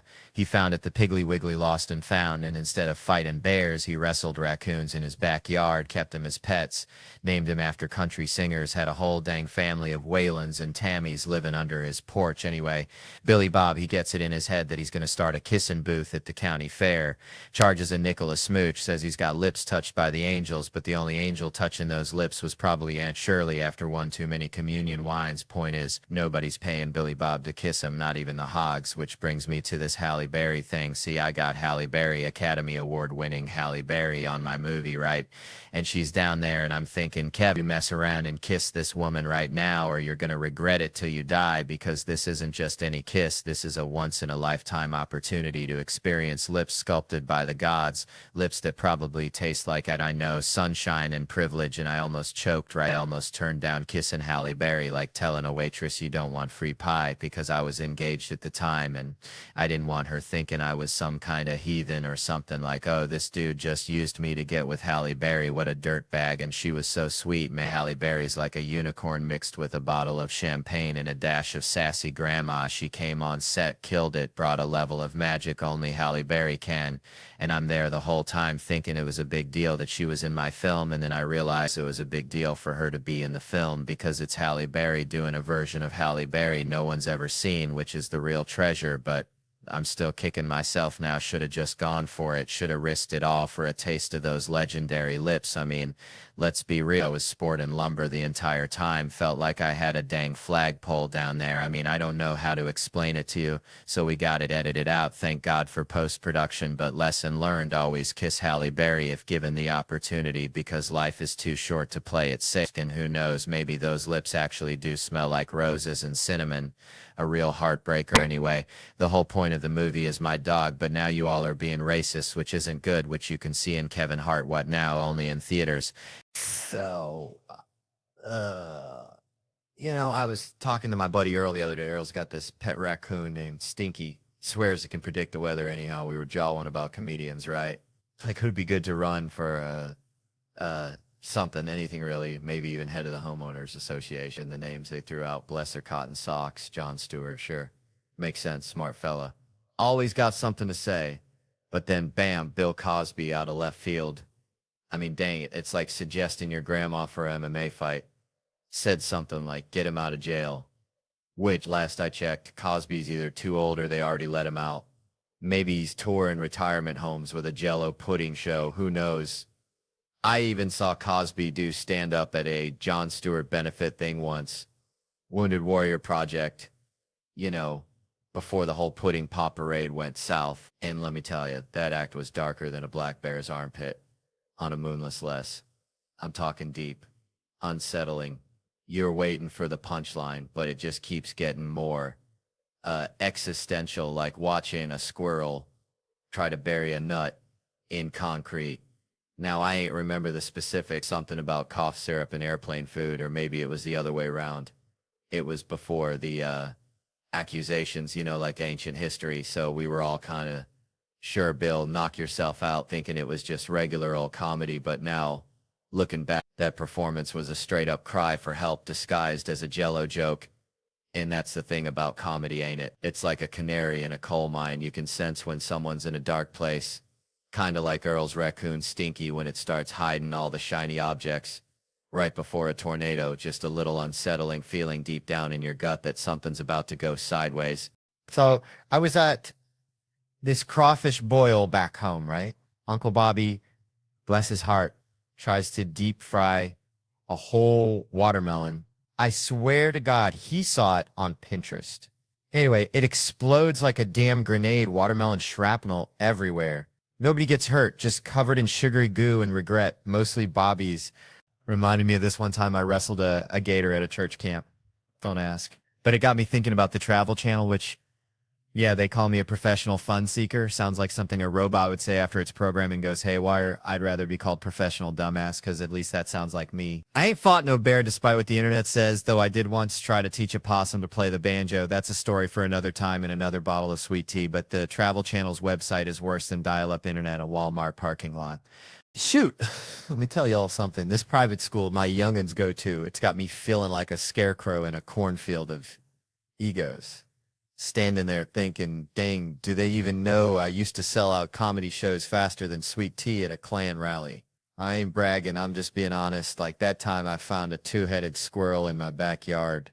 Weird, but true. Anyway, I'm as humble as a hound dog in a mud puddle, but even a blind squirrel finds a nut sometimes. And these folks gotta act like I'm just another John Deere tractor in the parking lot. So picture this, I'm dropping off little Kevin Jr., and the teacher swarm might escalade. Like flies on a honey wagon, right? Mrs. Henderson, bless her heart, comes tapping on the window, all smiles like a possum eating a persimmon. Mr. Hart, she chirps, the annual school fair is coming up and we were hoping you'd consider being our greeter. Now I waited, I gave her the old "are you smoking crack in your tea" stare, but she just blinked back like a newborn calf. Greeter? Me? Kevin sold out stadiums? Hart? I ain't hating on greeters, mind you. They're the unsung heroes of retail. Like that Walmart fella that once greeted me so hard I thought I'd accidentally wandered into a gospel revival. Dude slid into my field of vision like he was butter on a hot biscuit, yelled, "Welcome to Walmart, you here to get you some stuff?" and then proceeded to moonwalk away, leaving me questioning the very fabric of reality. I bought extra stuff just to show him some respect and practically broke my neck trying to get him to bless my receipt with his highlighter. True story, ask my Aunt Shirley, she was there. But that's Walmart, folks, where dreams are made of questionable processed foods and inspirational moonwalks. This is a fancy pants private school, the kind where they serve organic kale smoothies at the Bake Bay. I was selling out arenas plastered on billboards bigger than my Uncle Ray's double wide, and they want me to say howdy, folks, next to a petting zoo. No, sir. They got Alfonso Ribeiro's kids there. Let Carlton do his little dance at the entrance. Terry Crews is jacked. Give him a megaphone and let him flex his way into intoning people. Or Pep straight up yell, "Welcome to the fun fair." It's like asking Dolly Parton to clean out your gutters. Sure, she's probably got a heart of gold, but there's folks fair suited for the job, you know? I'm like a champion bull rider being asked to herd chickens. Somebody ain't quite thinking right. Man, growing up in Loranger, Louisiana, felt like living inside a dryer lid trap. You know, just constant spinning, static, and the occasional lost sock of sanity. Reminds me of this one time my cousin Earl thought he saw Bigfoot near the Piggly Wiggly. Turned out it was just a meth head wearing a gorilla suit. He stole from the Halloween store, but that's small town life. Things get real strange real quick. It's like Earl would have been a perfect witness on that show on A&E where they chase down killers in the first 2 days after a murder, because after that, apparently, the case gets colder than my ex-wife's heart. They're like, it's old news now, which is wild, because you'd think solving a murder would be a little more important than figuring out what's on the dollar menu. I'm fascinated by how many folks see a murder happen. Like, I always pictured murders happening in the shadows, behind a dumpster, but these people are front row seats. Like, yeah, I saw the whole thing. He was about 5'2" to 6'8", something like that. And the cops are like, that's the best you got? And they're like, he had ears too. And they still draw a sketch, and it looks like a Picasso painting gone wrong. Then they show it around, and nobody knows who it is until some dude is like, yeah, that's Cricket. Been knowing Cricket for 27 years. And the cops are like, what's his real name? And the guy is all, just Cricket, like he was birthed with that name. I swear, it's always some dude in a wife beater, dirty hat, cigarette, hanging out his mouth. Looks 33, but is actually 76, talking super aggressive to the cops. I've been out here for a minute, and the cops just sigh. Then they cut to the whitest detective, who looks like he just walked out of a ale Bean catalog, and was like, I don't think he's going to be much help. Like he expected Shakespeare from a guy named Cricket. The best part of that show, though, is the interrogation. It's like, you want drama? Try questioning someone about taking another human life. The stakes are higher than a giraffe on stilts. But these detectives, bless their hearts, insist on using the suspect's street name, so it turns into a cartoon. They're like, your life's on the line, Lil Stank. Did you know Dookie Shoes? And the guy's like, I don't know no Dookie Shoes. Then they show him a picture, and he's all, I seen him around. And then they throw one little piece of evidence at him, like, Numin said you were at the 7-Eleven last week. And suddenly he's confessing to everything. Yeah, I shot him in the face like a damn pressure cooker. It's like, dude, you can't lie for 10 minutes. You can kill a man, but you can't outsmart a detective for a coffee break's worth of time. That's why if you're ever in that situation, lawyer up, man. Don't try to be a hero, because I've seen 300 people get interrogated on that show, and only 2 asked for a lawyer. And both times the detectives looked like they'd just been handed a flat tire, and at the end of the episode there was text on the screen that read, all charges against Tayshaun were dropped, or let's be real, there's never any Jims on that show. Ain't never heard no detective go, hey Bryce, where were you last Friday? I was over at Tanner's house, sorry bro. Nah, man, it's always someone with a name that sounds like it came straight out of a Wu-Tang Clan album. All the Bryces are out there baking cookies and not ending up on A&E. All right, folks, so growing up in Louisiana, right, we had this one neighbor, Cletus, real character, always wore a coonskin cap. Even in July, looked like Daniel Boone went bankrupt, started selling fireworks out of his trailer. Anyway, Cletus was convinced aliens were stealing his garden gnomes. Like every week, another gnome gone, vanished, and he'd blame it on them dang space critters. Now, I ain't saying Cletus was wrong, but he also thought Mountain Dew was a health food, so, you know, grain of salt. And it reminds me of these new Nazis popping up, acting like they just discovered hating folks. See, back in my day, Nazi was just something your mom called you when you wouldn't clean your room. Like, Theo, you're being a real Nazi about these Legos, not some actual belief system. These new ones, though, they got this whole thing about Jews ruining everything. And I'm like, hold on a dang minute. My wife, Anna, she's Jewish. I married into this thing. I got the official decoder ring. I know the truth. And let me tell you, blaming the Jews for everything is like blaming Cletus's missing gnomes on the aliens. Maybe check the raccoons first, you know. Speaking of Anna, I was telling her the other day, I said, honey, we've been hitched for like 3.5 years now. You cool if I still crack jokes about you on stage? And she just shrugs and says, yeah, go ahead. Just don't say I'm a bitch and you don't like me. I almost choked on my sweet tea. The bar is so low. It's practically underground. I mean, that's it. That's the limit. A show about how I hate my wife would be a damn disaster. It'd be like a men's support group hosted by John Voight and Alec Baldwin. Yikes. No thanks. Truth is, Anna is a bitch. A dynamite 5-foot Jewish bitch, and I love her to death. We're polar opposites. She walks around like she's immune to opinions, doesn't give a hoot what anyone thinks. It's beautiful. I, on the other hand, need everyone to like me all the time. It's exhausting. She says being with me is like dating a mayor running for the Mayor of Nothing award. We went to Best Buy the other day to get a TV. Didn't even get the TV. I was too worried the sales guy would be mad. So I bought an HDMI cable just to smooth things over. Anna's standing there, stone-faced. The guy asks if I have a Best Buy rewards card. I say no, but I wish, and she just walks off full-on Blair Witch style, disappears into the laser printer aisle. I'm left standing there like a dang fool. The guy tries again, want a rewards card? I say no, even though I just implied it's my greatest desire, 'cause I'm picturing telling him I'm trapped in a loveless marriage with little Miss Jesus Christ, who won't let me achieve my true potential. So one day I'm gonna leave her and finally get that dang rewards card, and she's all like, Jesus Christ, Theo, you're never getting that rewards card. See, that's the Catholic versus Jewish thing. I was raised Catholic, she was raised Jewish, 2 different worlds. We were talking about it the other day, not about kids though, because we ain't having those. Everyone always asks. And I'm like, I don't know, never is a long time. 14 years ago, I smoked cocaine the night before college graduation. Now I'm afraid to get a flu shot, so who knows what tomorrow will bring. Maybe I'll finally get that Best Buy rewards card after all. Man, Montreal, y'all are all right.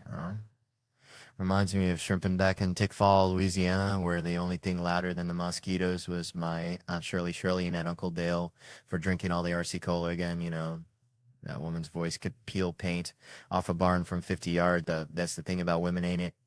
Up close, whispering sweet nothings could launch 1,000 ships, but try hearing them at a football game. Sounds like two squirrels fighting over a dropped pickle. Now that brings me to this whole first lady business. See, my grandma used to say, a chicken ain't got no business in the hen house if it ain't laying no eggs. And I'm thinking these first ladies, bless their hearts, they ain't elected, they ain't paying the bills. So why they gotta be running their mouths like a hound dog chasing a mail truck? Like, if you hire a fella to fix your leaky faucet, and his wife, who ain't never held a wrench in her life, starts telling him to reroute the pipes through the attic, you gonna look at her sideways, right? Just 'cause you're married to the plumber don't make you a plumber. Now I'm hearing whispers about Hillary getting back in the game and scratching my head. How'd she become a senator anyway? Went straight from being the president's missus to sitting in Congress. Like she jumped the line at the crawfish boil. Should Tom Brady's wife be calling the plays for the Rams just 'cause she married a football player?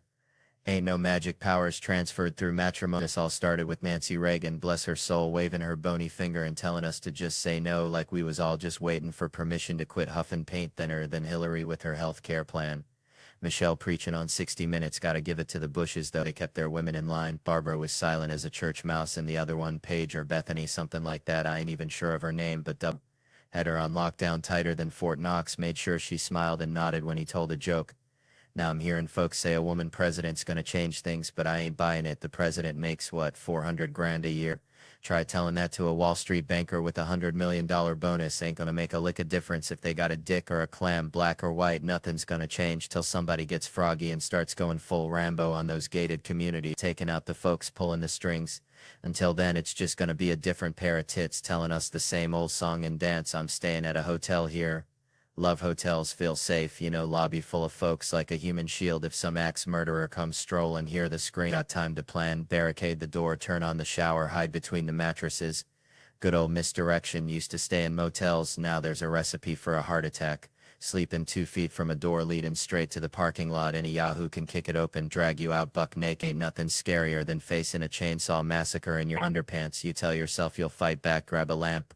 But deep down, you know you'll just squeak like a chew toy and end up seeing nothing but carpet ceiling, looking back at your own pasty body anyway. This theater's alright. At least nobody said it's haunted. Every damn time you go to a theater, they gotta tell you about the ghost. Built-in 48 tribute to Rocket Richard. And we got a ghost named Michael. If you believe in ghosts past the age of 8, you're dumber than a box of rock. What's the end game for a ghost anyway? On a basement forever, waiting to spook the boiler repairman? If I was a ghost, I'd fly straight to the CIA headquarters. Sit in on meetings, go to the Super Bowl, find out what they're really saying in the HUD, and spend an eternity trying to scare an accountant into solving my murder. I'd be looking for that damn RC Cola. That's where the real secrets are. All right, folks, let me tell you something. Reminds me of my cousin Billy Bob, bless his heart, used to catch catfish with his bare hands down at the bayou, slick as a Ollicott's promise. And one time he reels in this monster, this flathead looking like it swallowed a bowling ball. And Billy Bob, he just stares at it, eyes wide as saucers, and says, why ain't you just something? Which is exactly what I thought when I saw this study, right? About how social media, that dang thing, is making us lonely, like a hound dog on a chain, you know? They say folks compare themselves to these Instagram models, these perfectly filtered lives, thinking everyone's living in a damn magazine, which is bullcrap. Because I'm pretty sure half of them are using so much Photoshop they look like aliens trying to pass as humans at a Walmart convention. And it's making them feel bad, like they ain't good enough, which is a dang shame, because everyone's got something special, like my Aunt Mildred's potato salad. Looks like roadkill but tastes like heaven, so they're feeling left out, disconnected, like a landline in a cell phone world, and spending all their time online, looking for likes, instead of actually talking to folks face to face. Real human connection, like a hug from your grandma after a long day of shoveling manure. And it's a vicious cycle, a hamster wheel of sadness, where you just keep running and running but never get anywhere, never find true happiness, which, let's be honest, is probably just a warm plate of cornbread and a good dog anyway. So what I'm saying is, put down your phone, folks. Go outside, talk to a neighbor, pet a stray cat, maybe even learn to catch catfish with your bare hand. 'Cause life's too short to spend it chasing digital ghosts.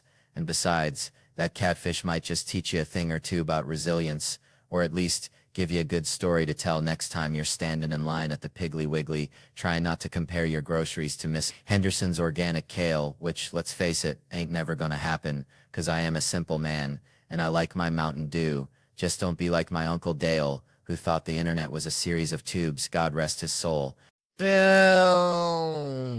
Bam, we're just part of the mom package, ain't it? Like, I still get yelled at sometimes. Feels like I'm 8 years old hiding firecrackers for mama. And speaking of things you don't see coming, I got straight up attacked in Burlington, Vermont this year, which is like getting mugged by a yoga instructor, you know. Places like Birkenstocks and kombucha explosions. Everyone's blissed out. I thought I was safer there than in my own refrigerator, honest to God. Bernie Sanders could be the mayor of Niceville. That dude makes me think of when I'm arguing with a woman, because I just know it won't work, but I've just got to lay my ideas on the table regardless. So post-show, I'm chilling with some funny folks, couple of beers, 2 blocks from the venue, when this fella approaches and you can just smell the crazy like a raccoon that's found a can of hairspray. Something ain't right. He glares at me and goes, University of Vermont. I'm like, nope. He says, master's degree? I go, you're colder than a penguin's pecker. Then he shouts, I want to beat the shit out of all of you. But he's eyeballing me like I owe him money. I gave him the once-over. Figured he was all bark and no bite. Like a chihuahua with dentures. Big mistake, because I turn to walk away, and bam, he grabs my shoulder and smashes a pint glass on my dome like he's trying to make some dang glass blown. Turns out I misread the situation. Turns out I'm about as perceptive as a woodpecker looking for a car dealership. Now this dude bolts. Cops get called, and before they even hang up, I'm hollering to the bar, did y'all hear him call me Jew boy? And everyone's like, nah, Theo, we missed that. And suddenly I feel like Jossie Smollett's cousin or something. So they nabbed the guy, wasn't exactly an Olympic sprinter, and they got him crammed in the back of the cruiser. The cops are picking glass out of my hair, which, by the way, I'm pretty sure I was starting to get carded for less. And one of them asked, he smashed a pint glass on your head. I said, could have been a pint. Could have been a whole darn menorah, officer. It all happened faster than a fart in church. All right. Then he's asking if I see spinning, and I'm all like a dreidel, partner. It was a rough night. Felt like I was trying to parallel park in a hurricane. Finally, I had to fess up. Wasn't a hate crime, just some feller with a bad case of the stupids. They haul him away, and the bar manager turns to me all serious and says, just so you know, this never happens here. And I'm thinking, yeah, I figured it'd be pretty wild if they were like, oh, that's just Scott. Scott does that. Don't mind him. Well, hey there, folks. Let me tell you, a couple weeks back, my email got hacked, which honestly felt like getting invited to a fancy party because I'm terrible at keeping in touch. So suddenly sending a spam link to everyone I know felt like my civic duty, my annual Christmas card, if you will. And bless their hearts, they all wrote back like I just birthed triplets, all screaming, didn't know your cyber uterus is bleeding viruses. Brought us closer than a Tupperware party after a tornado. And then this one fella, bless his simple soul, emails me, says, Theo, buddy, clicked your link, but I ain't in the market for no herbal Viagra. And this ain't no comedian, folks. This is pure unadulterated West Virginia logic after 17 years of friendship. And it got me thinking, first off, who in God's green earth still clicks a spam link that looks like a $, had a baby with a swastika, and named it malware? I'm talking if HPV was a website, this was it. But no, he saw that blank email, subject line, reading, check this out, which, let's be honest, I ain't ever uttered in my life, and thought, all right, Theo's peddling snake oil, which is insulting, because if I was going to shill herbal Viagra to my entire contact list, it wouldn't be a 2-column email blast. I'd craft a goddamn novel, something like Dear Friends, Famlin, folks I met at that all-night Waffle House in '09, Comedy's Gone South, and my Cayman Island business partners, and I have concocted a miracle cure for bedroom blues. Click the swastika for the world's ugliest website, pink on purple, just how we like it. See, gotta sell the dream, you know. Anyway, turned 30 recently, watching movies different now. Used to root for the hero, Now I'm vibing with the side characters, the ones rolling their eyes like, oh great, another Spider-Man, feeling like I'm watching a squirrel try to parallel park. Reminds me of Michael J. Fox in Back to the Future. That was my jam. Wanted to be Marty McFly, but watched that movie again. And it's wild, this 17-year-old kid's best friend is a disgraced nuclear physicist, and nobody bats an eye. We're all just like, yup, checks out, like seeing a cat driving a track. That movie is bananas. Imagine pitching that in a studio, like alright, family action movie, lazy high school kid, sleeps in, but get this, his best friend's a disgraced nuclear physicist. No, not a student, a 40-year-old weirdo, and the studio execs nod, okay, they build a time machine, stop the Kennedy assassination, and you gotta swallow your pride, say, nah man, he goes back in time, tries to hook up with his mom, watch their faces, but don't worry, Biff shows up, tries to assault her, dad saves the day, and we're saying a white guy wrote Johnny B. Good, and some head green like that. That's Hollywood, folks, like a raccoon running a bank. Only in America they ask if it's Back to the Past, but you gotta stick to your guns. No, Back to the Future, 'cause only in a movie can you have a disgraced nuclear physicist and a horny time-traveling teenager in the same frame. It's like a fever dream in a can, like putting ketchup on grits, just plain wrong but undeniably entertaining. And people ask me if I smoke marijuana. I tell I don't need another reason to crave Cheetos. I already crave Cheetos like a dog chases a mail truck. You ever see a dude hit on a girl by yelling at her through a crowd? Hey, you with the tits, move it, losers. I'm Grados. That's the world we live in, folks. A world where disgraced nuclear physicists are best friends with horny teenagers and Greg yells at women from across the room. Bless their hearts. All right, settle down, y'all. Let me mail you something. Grew up in this town, see, smaller than a gnat's patootie, where the biggest excitement was when the Dollar General got a new shipment of off-brand cheese puffs. My mama, bless her heart, she used to say I had the social skills of a feral cat, which fair enough, because I preferred hanging with the stray dogs down by the creek, trying to teach them Shakespeare, because, you know, even mutts deserve a little culture. One time, I swear, I saw Old Blue hound dog with one ear missing. I swear he almost understood Hamlet's soliloquy, or maybe he just wanted a biscuit. Hard to tell with dogs. They're kind of like politicians, always looking for something. But see, that's how I always been. Connecting dots that ain't even close to each other, like trying to make a gourmet meal out of roadkill and ketchup packets, which, by the way, I actually tried once, don't recommend it. Anyway, all that to say, folks are always asking, Theo, how do you do it? How do you find the funny in everyday life? And I tell them it's like finding a 4-leaf clover in a cow pasture. You gotta wade through a whole lot of crap first. Which brings me to this thing about, like, people feeling disconnected. Like they're wandering through life wearing, socks with sandals, just completely missing the mark, you know? See, we're all just searching for something, a connection, a purpose, maybe just a decent Wi-Fi signal, but we get so caught up in the noise, the Instagram filters and the political arguments that sound like two squirrels fighting over a walnut. We forget to look around and see the actual real deal beauty, the goofy, imperfect, beautifully flawed human connections all around us. And we're so caught up in trying to be somebody else. Some Instagram influencer with a butt the size of a small car and a life that's probably as fake as a $3 bill, that we miss out on the chance to be ourselves, warts and all. 'Cause let me tell you something, those warts, those flaws, those weird quirks that make you, you are the things that people actually connect with. That's the 4-leaf clover. That's the good stuff. That's what makes life worth living. Even if you are wearing socks with sandals. And maybe, just maybe, especially if you are, 'cause hey, at least you're comfortable. And that's more than most people can say. And at the end of the day, ain't that what it's all about? Being comfortable in your own skin. Even if it's covered in mosquito bites and smells faintly of fertilizer. Just own it. Be you. Be weird. Be wonderful. And for the love of Pete, stop taking selfies with duck faces. Nobody wants to see that, unless you're actually a duck.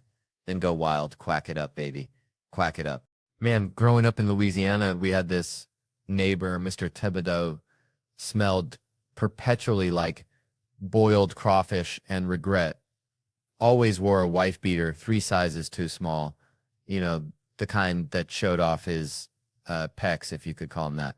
More like deflated whoopee cushions. And he was obsessed with this one thing, figuring out which character he was in the Dukes of Hazzard. Like, was he Bo Luke, maybe even Roscoe P. Coltrane chasing those boys down, right? And it got me thinking, see, now folks are at home binge watching these Real Housewives shows. Like my buddy Mulaney here, bless his heart, he's deep into the New York chapter. And he's trying to figure out where he'd fit in, what kind of drama he'd stir up. But it's like, nobody on those shows ever apologizes, you know? It's like, if I told Seth here he looked like a scarecrow stuffed with dryer lint, showed to events like a lovesick golden retriever, he's going to be hot. And I'd just be like, hey, let's put this behind us. You feel me? We good? And give him one of those shoulder hugs where you barely make contact. That's how them housewives do it. And it's wild because they're all so aware they're on TV. Like back in 2009, they'd be filming near like First and 70th and they'd be arguing, right? And one lady'd be all, I don't want to share that. And then the other ones be like, girl, we're on a reality show. Spill the sweet tea. And they got skinny girl margarita signs everywhere because they're all marketing themselves like performing monkeys in a tiny hat, which is kind of genius, right? Because you got to respect the hustle, but it also makes you wonder what parts of their lives are real and what parts are just a performance for the camera. You know, like, is that genuine outrage or is it just them practicing their Emmy Award acceptance speech in the mirror? Because either way, it's getting views and making money. So maybe Mr. Thibodeau was right. Maybe we're all just characters in somebody else's reality show, just trying to figure out our lines and hoping we don't get canceled or worse, become a meme, which at least he never smelled like boiled crawfish most. Man, I swear growing up back in Tickfaw, Louisiana, we had this old dog, Cletus, dumber than a box of rocks. Bless his heart. Cletus used to chase his tail so hard he'd spin himself right into the damn ditch. You know, like those folks who just got to get kicked in the face because they watch the foot coming. Like Cletus saw that tail and you know he'd bite it again. Reminds me of this dude I saw getting booted, right? He looked at us after like, did y'all see that? Needed validation for being an idiot. Now, I ain't one for kicking. I'm a fist kind of guy unless, hear me out, unless you start stretching before a fight. You stretching, I'm out. All right, folks, let me tell you about my Uncle Earl. Bless his heart, used to collect dryer lint, right? Not just any lint, mind you. Earl only collected lint from his underender, said it was like harvesting tiny, fluffy memories of his day, you know? Anyways, Uncle Earl, God rest his soul, he'd always say, Theo, life's like a lint trap, catching all the weird stuff. But it's what you do with that weirdness that matters, and Lord have mercy, he was right. That brings me to Joe Biden, bless his heart. Old Sleepy Joe seems like he's collecting weird moments like my Uncle Earl collected lint, you know? Just piles them up. See him with Greta Thunberg? I'm predicting awkwardness so thick you could spread it on a biscuit, that's a fact. He'll be whispering sweet nothings about the ozone layer. She'll be glaring like he just single-handedly melted the North Pole. It'll be a YouTube goldmine mirror. I'm telling you. And Asians, now there's a group, y'all. Smartest folks on God's green earth. They're building iPhones while the rest of us are arguing about politics on Facebook. That's a fact. I'm practically an Asian supremacist, if that's a thing. I ain't hating on nobody, but them Asians are just out there hustling. They deserve a little credit. Except I saw a fellow on Twitter saying racist stuff to Asians on his iPhone, and I was like, hold on, at least have some respect for where that stuff comes from. You're right there next to the damn children making the electronics.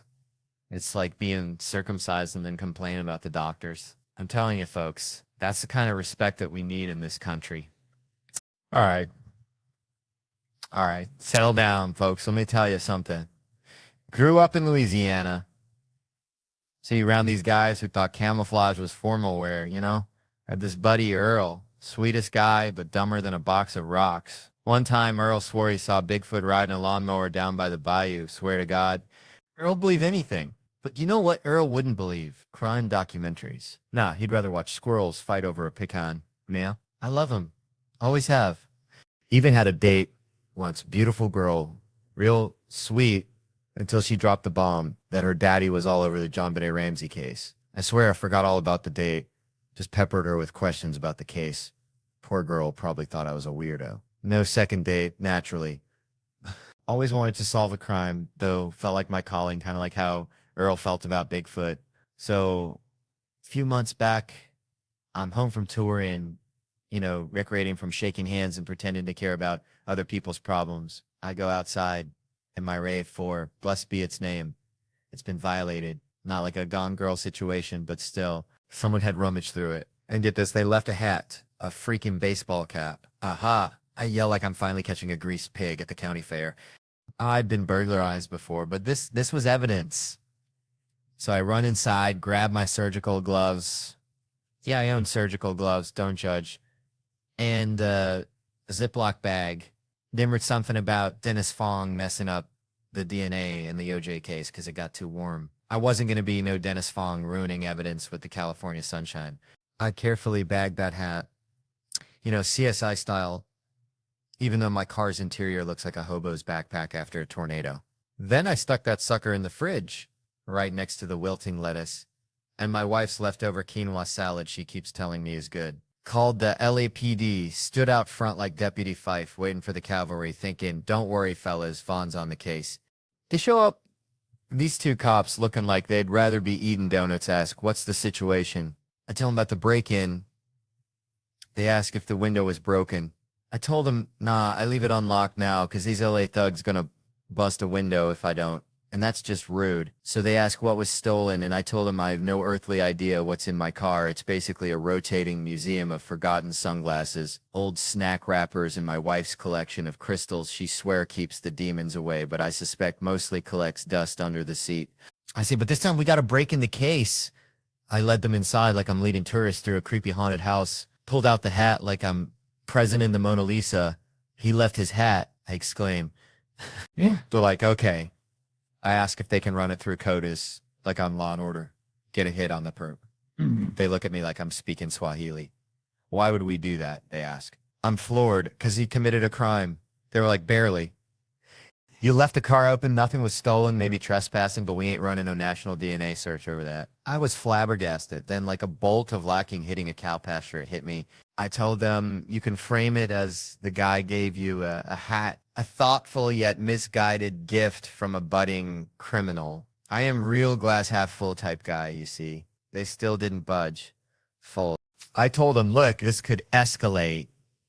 It's a there tresage you for. Tomorrow it's an escalade. Then a whole HOA community watch group is dead in the ditch. But I say, Manson, and I don't like to speak ill of the dead, but he was a lousy guy, right? He started small, creeping around people's houses. Then he got big ideas. So I ask, don't you want this guy's DNA on file before he graduates from petty theft to start a podcast about murdering people in his basement? They were like, what file? What are you talking about? And I said, the one where you keep the DNA of potential murderers. They said the only way they'd need his DNA profile is if, and I jumped in, if he murders somebody.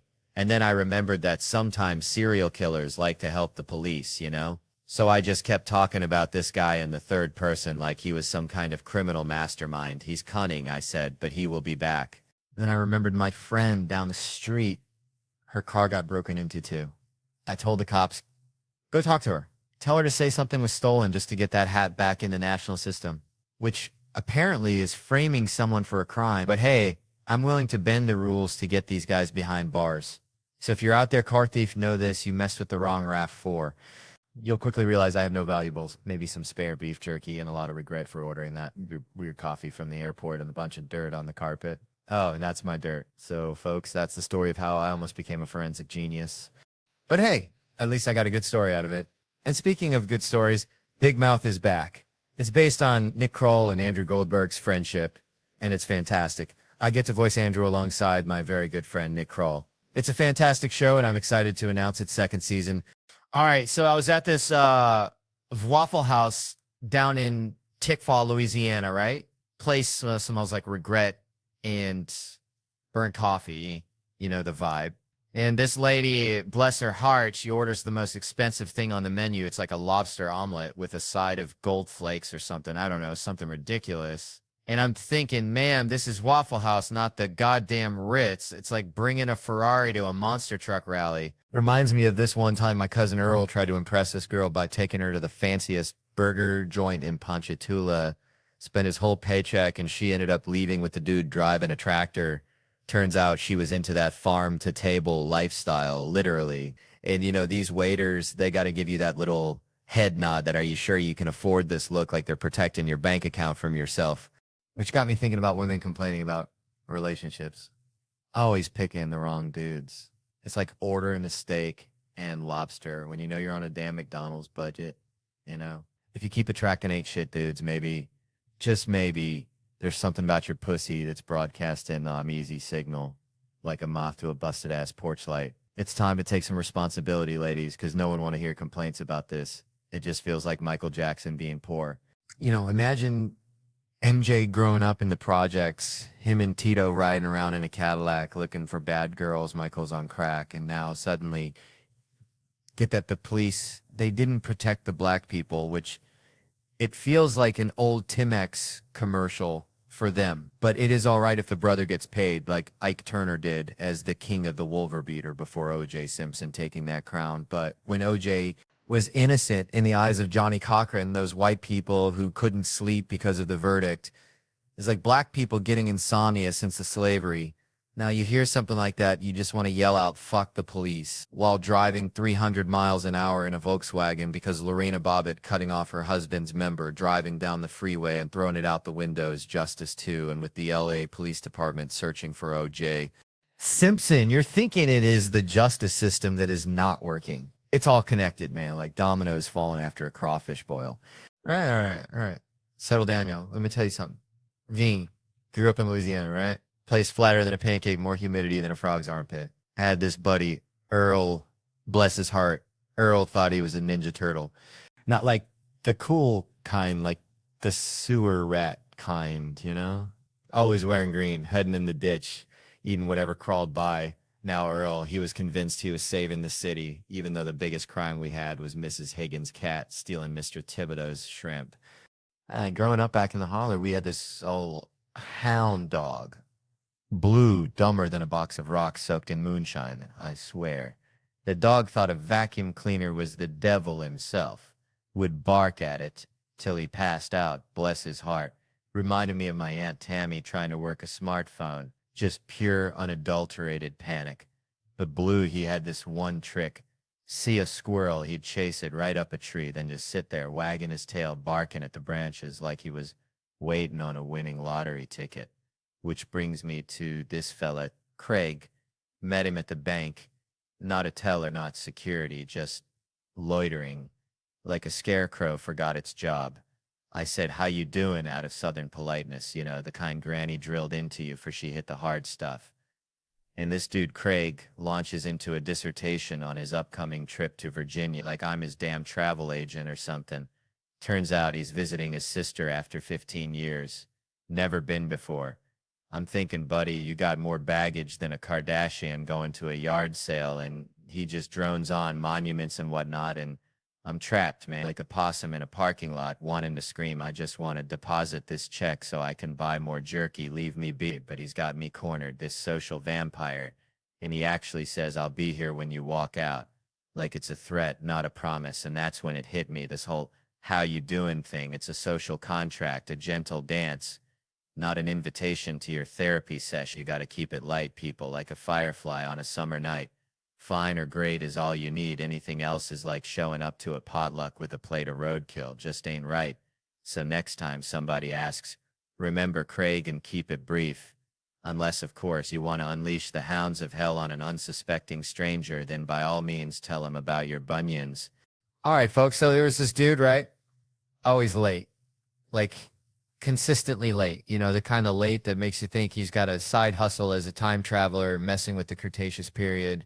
And we'd be on his case. Even when he was pushing 40, he'd blame the traffic, which, come on, traffic's just God's way of saying slow down, enjoy the scenery, maybe find a possum to befriend. But nah, this fellow was traffic's nemesis, always battling the asphalt demons.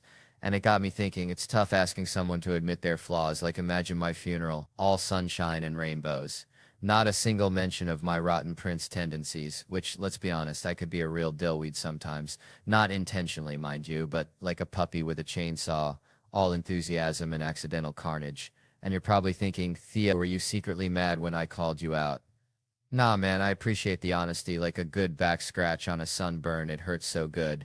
And I know, sometimes I was holding in a full-blown toddler tantrum during the show, but hey, sleep deprivation's a torture method for a reason. It turns you into a grumpy raccoon hoarding shiny objects. And I gotta give it to you, you had this zen-like ability to just chill, even when I was being a grade-A knucklehead, which made me wonder, were other folks mad at me too? It's the not knowing that kills you, like being stuck in a room full of mannequins. Are they judging me? Are they planning a revolt? Who the heck knows? But that restraint, that poker face, It's a superpower, useful for business negotiations or poker, which let's be real, I'd be terrible at. I'd be like a toddler playing with dynamite. All clueless enthusiasm, showing my hand with every goofy grin. But my dad, bless his heart, gave me the best advice for dealing with those situations. He said, son, if you don't like what someone's saying, just shut your trap, let them talk. Then absolute silence, and they'll crack like a walnut under a sledgehammer. They'll start backpedaling, offering you the moon just to break the tension, 'cause people hate silence more than they hate Brussels sprouts. It's a powerful weapon, that silence. And I realized days, that's what he did to us kids when we wanted to watch R-rated movies. Can I see Rambo? Silence. Are you still there? Uh-huh. More silence. And boom, bedtime foiled again. So when my time comes, I want my eulogy to be real. Flaws and all, someone gotta say, Theo loved life. He really did. Like a Labrador with a tennis ball. Pure unadulterated joy. And sure, I'm speaking in the past tense, but hey, I'm still kicking. Thanks for that, by the way. And if I was at your funeral, the thing I'd say, well, that's the next question, ain't it? It reminds me, you said like folks is happy for my success because you know it's deserved and because I'm a good guy, and I was always so supportive of others, especially at SNL, and you said I had impeccable comedy taste, which is kind. You think all this time at gas stations and backwoods bars gave me tame. You said my kind words are gracious, and boy, my life's been richer since I met you, and you recommended me for that writing job, which means I owe you for changing my life. Like Werner Herzog said, I don't know if people change each other's lives, but you made my life better. It's like being a comedian picking up rocks on the ground, and you said, do you want to go to the moon? And I love every conversation we have, but the last question, it's ever seen a ghost? I ain't seen no ghost. Maybe I should start asking that at parties. Picture this, a high school kid at a dance, all awkward angles and nervous energy, sidles up to a girl, stares intensely and whispers, you ever seen a ghost? Is that what girls want to hear? Would that be enough to seal the deal? Cut to them making out. That's a romantic comedy right there. No, I'm normally at a rando table, and I ask and find out a dead person whose soul or spirit is ghoulish and haunting, which is a terrible icebreaker. And I say, how is everyone? You ever seen a ghost? And folks think it's me and I'm the ghost. They say you have now, and it's all weird like that. So maybe that's the end, and we should end with the cast of Sneakers again, like we got it right this time, or wait for it, the sequel. Man, growing up in Tickfall, Louisiana, we only saw All Blacks on TV, like when Jason Momoa shows up at my gym, right? And he's all, Theo, you look different on TV, like a fat piece of, well, you know, but then we hung out for 12 hours, most genuine dude ever, way more authentic than my own podcast partner, Brett. Like, I swear, Jason and I, we're practically blood brothers now, you know? Anyway, never thought I'd do stand-up in South America, figured I'd be wrestling gators till I croaked, but Buenos Aires, Argentina blew my mind, ate like a king the steak, oh, Lord have mercy. Then Chile was amazing. Lima, Peru, saw some family, good folks. In Mexico City, spicy tacos and sweet people. Flew home, catnap, then bam. 40-day European tour. That's like being shot out of a cannon made of schnitzel. Madrid, Barcelona, Copenhagen, Paris, London, Birmingham, Glasgow. Felt like I was on a dang space shuttle made of baguettes and bangers, and ended up in Iceland. Ice fire comedy, like a Viking funeral for my voice box, you know? And Tom, working for Tom is like finding a 4-leaf clover in a field of cow pies. I tell you, the man gets it. Treat your people right, they'll work their tails off. He's got a nose for good folks, surrounds himself with them, trusts them, creates this whole environment where nobody wants to let him down, you know, like a mama bird nudging her chicks. Meeting Tom 14 years ago changed my life more than grits, changed my arteries. He's unconditionally supportive. Best year of my life. Love you, Tom. Feels like he took a chance on me, like finding a 20-year-old jeans, and I can't imagine touring with anyone else. Speaking of, there's Mike Cronin, opens for Tom 4 times this year, probably doesn't remember me, always staring at his phone, but he's proud of Tom, thinks he's a good person, asks for more money. Classic Mike. And then there's Sam, driving for Tom, been thinking long and hard, says he can't say anything good about the man. Reminds me of my Uncle Earl after too much moonshine, says he's mean. Even when he's nice, he's mean, says they work 7 days a week. No time off, hasn't seen his family in 4 years. Then he blows his nose real loud. Gotta do it again. Then serious face, says Tom's a good guy, pleasure to work for, easygoing. But here's the kicker, folks. Sam says Tom isn't funny, which is like saying a dog can't bark. And you know what? Maybe that's the secret. Surround yourself with funny folks and let them shine like fireflies in a mason jar, and maybe, just maybe, you'll get to eat steak in Argentina and laugh your way to Iceland, because life, like a good joke, is all about the setup and the punchline, and sometimes the punchline is just realizing you're surrounded by good people, even if one of them blows his nose really loud. All right, so I was back home in Louisiana last week, right? And my cousin Earl, bless his heart, he's got this whole thing about wasps. Like he's convinced they're government drones or something. So he's out there with a badminton racket swinging like he's playing Wimbledon against the deep state. And he says to me, he goes, Theo, you got to get wasp spray. It's the ultimate defense. Now, Earl's a good dude, but he also believes Bigfoot's running a meth lab in the Washington National Forest, so I take his advice with a grain of that pink Himalayan salt, you know, the kind that rich folks think makes their water taste better, but it's really just salt anyway. This whole wasp spray thing, it reminds me of that time I saw a dude try to rob a convenience store with a rubber chicken, thought he was being all sneaky, but the cashier just started laughing. Point is, some things just ain't gonna work, like Earl's wasp killing strategy or trying to pay your taxes with monopoly money. See, that's how this whole sex offender situation is. People think, oh, I'll just blast him with wasp spray, that'll teach him. But hold on there, Skippy, that stuff's for wasps, and even then, Earl ain't had much luck. Plus, you're gonna end up in court with some lawyer charges by the nanosecond, arguing about whether you were defending yourself or just trying to reenact a scene from Honey, I Shrunk the Kid. Pepper spray. That's the real deal. It's like the difference between a rusty butter knife and a ninja sword. One's going to get the job done. The other's going to leave you looking like a fool and about taking care of business yourself. That's like trying to fix your own car engine after watching one YouTube video. You might think you know what you're doing, but you're probably just going to make things worse. Wear gloves, a mask. That's smart, like wearing a condom to a disco. You're prepared for anything. And this whole shake weight thing, I mean, come on, that's like bringing a spork to a steakhouse. It ain't going to cut it. Semen's a biohazard. Yeah, that'll get someone's attention, like telling a vegetarian he's about to eat a plate of bacon-wrapped scallops, but honestly, do your thing in your own space, just not in front of the ladies and children. It's like playing the banjo naked on a trampoline, fun for you maybe, but not a sight for anyone else to see, but don't be ridiculous or anything. All right, all right, all right. How we doing tonight? Y'all good? You look good. Even you in the back with that thing you call a shirt. Bless your heart. Reminds me of my cousin Dale. Bless his soul. Always wore shirts, 2 sizes too small. Said he kept his power source contained. Dale was a plumber, and by power source I think he meant his beer gut and the methane factory behind it. Anyway, Dale also loved those true crime shows, the ones about guys who, well, let's just say their power source was pointed in a different direction, you know? It's wild, right? These ladies out are glued to these shows about dudes doing unspeakable things, things that make a honey badger blush, but then you'll go walk alone in the dark listening to true crime podcasts like you're researching your own demise. It's like watching a documentary about bear attacks and then going camping with nothing but a harmonica and a dream. Now, me, I saw one of them shows about a guy terrorizing joggers at dawn, and I haven't jogged since. I'm talking flat out retired from the whole dang exercise scene. You try to get me on a treadmill now, I'll look at you like you just asked me to wrestle a gator in my underwear. It's all bench press and protect the posterior from here on out, boys. Don't forget that rowing machine. That's just begging for trouble. Out there looking all vulnerable. Can you imagine the headline? Theo Von, renowned intellectual and connoisseur of gas station sushi, assaulted on rowing machine. No, sir, not on my watch. Ah, you bet your sweet bippy if some creep's chasing me in the park, stark naked and fueled by pure malice. I'm not just jogging, I'm entering the dang Olympics. Usain Bolt levels of speed, high knees and all. That's right, Schultz wasn't jogging in the park at night, son. He was auditioning for the Fast and the Furious with 7. All right, so picture this. I'm back in Tickfaw, Louisiana, right? My Uncle Bobby, bless his heart, he had this pet raccoon named, wait for it, President McKinley. I swear that's what he called him. Anyway, McKinley was a menace. Stole dentures off the porch, chased the neighbor's chihuahua, classic raccoon stuff. But Uncle Bobby, he treated that raccoon like his own flesh and blood, even tried to get him a little coonskin hat for Christmas. Didn't go well.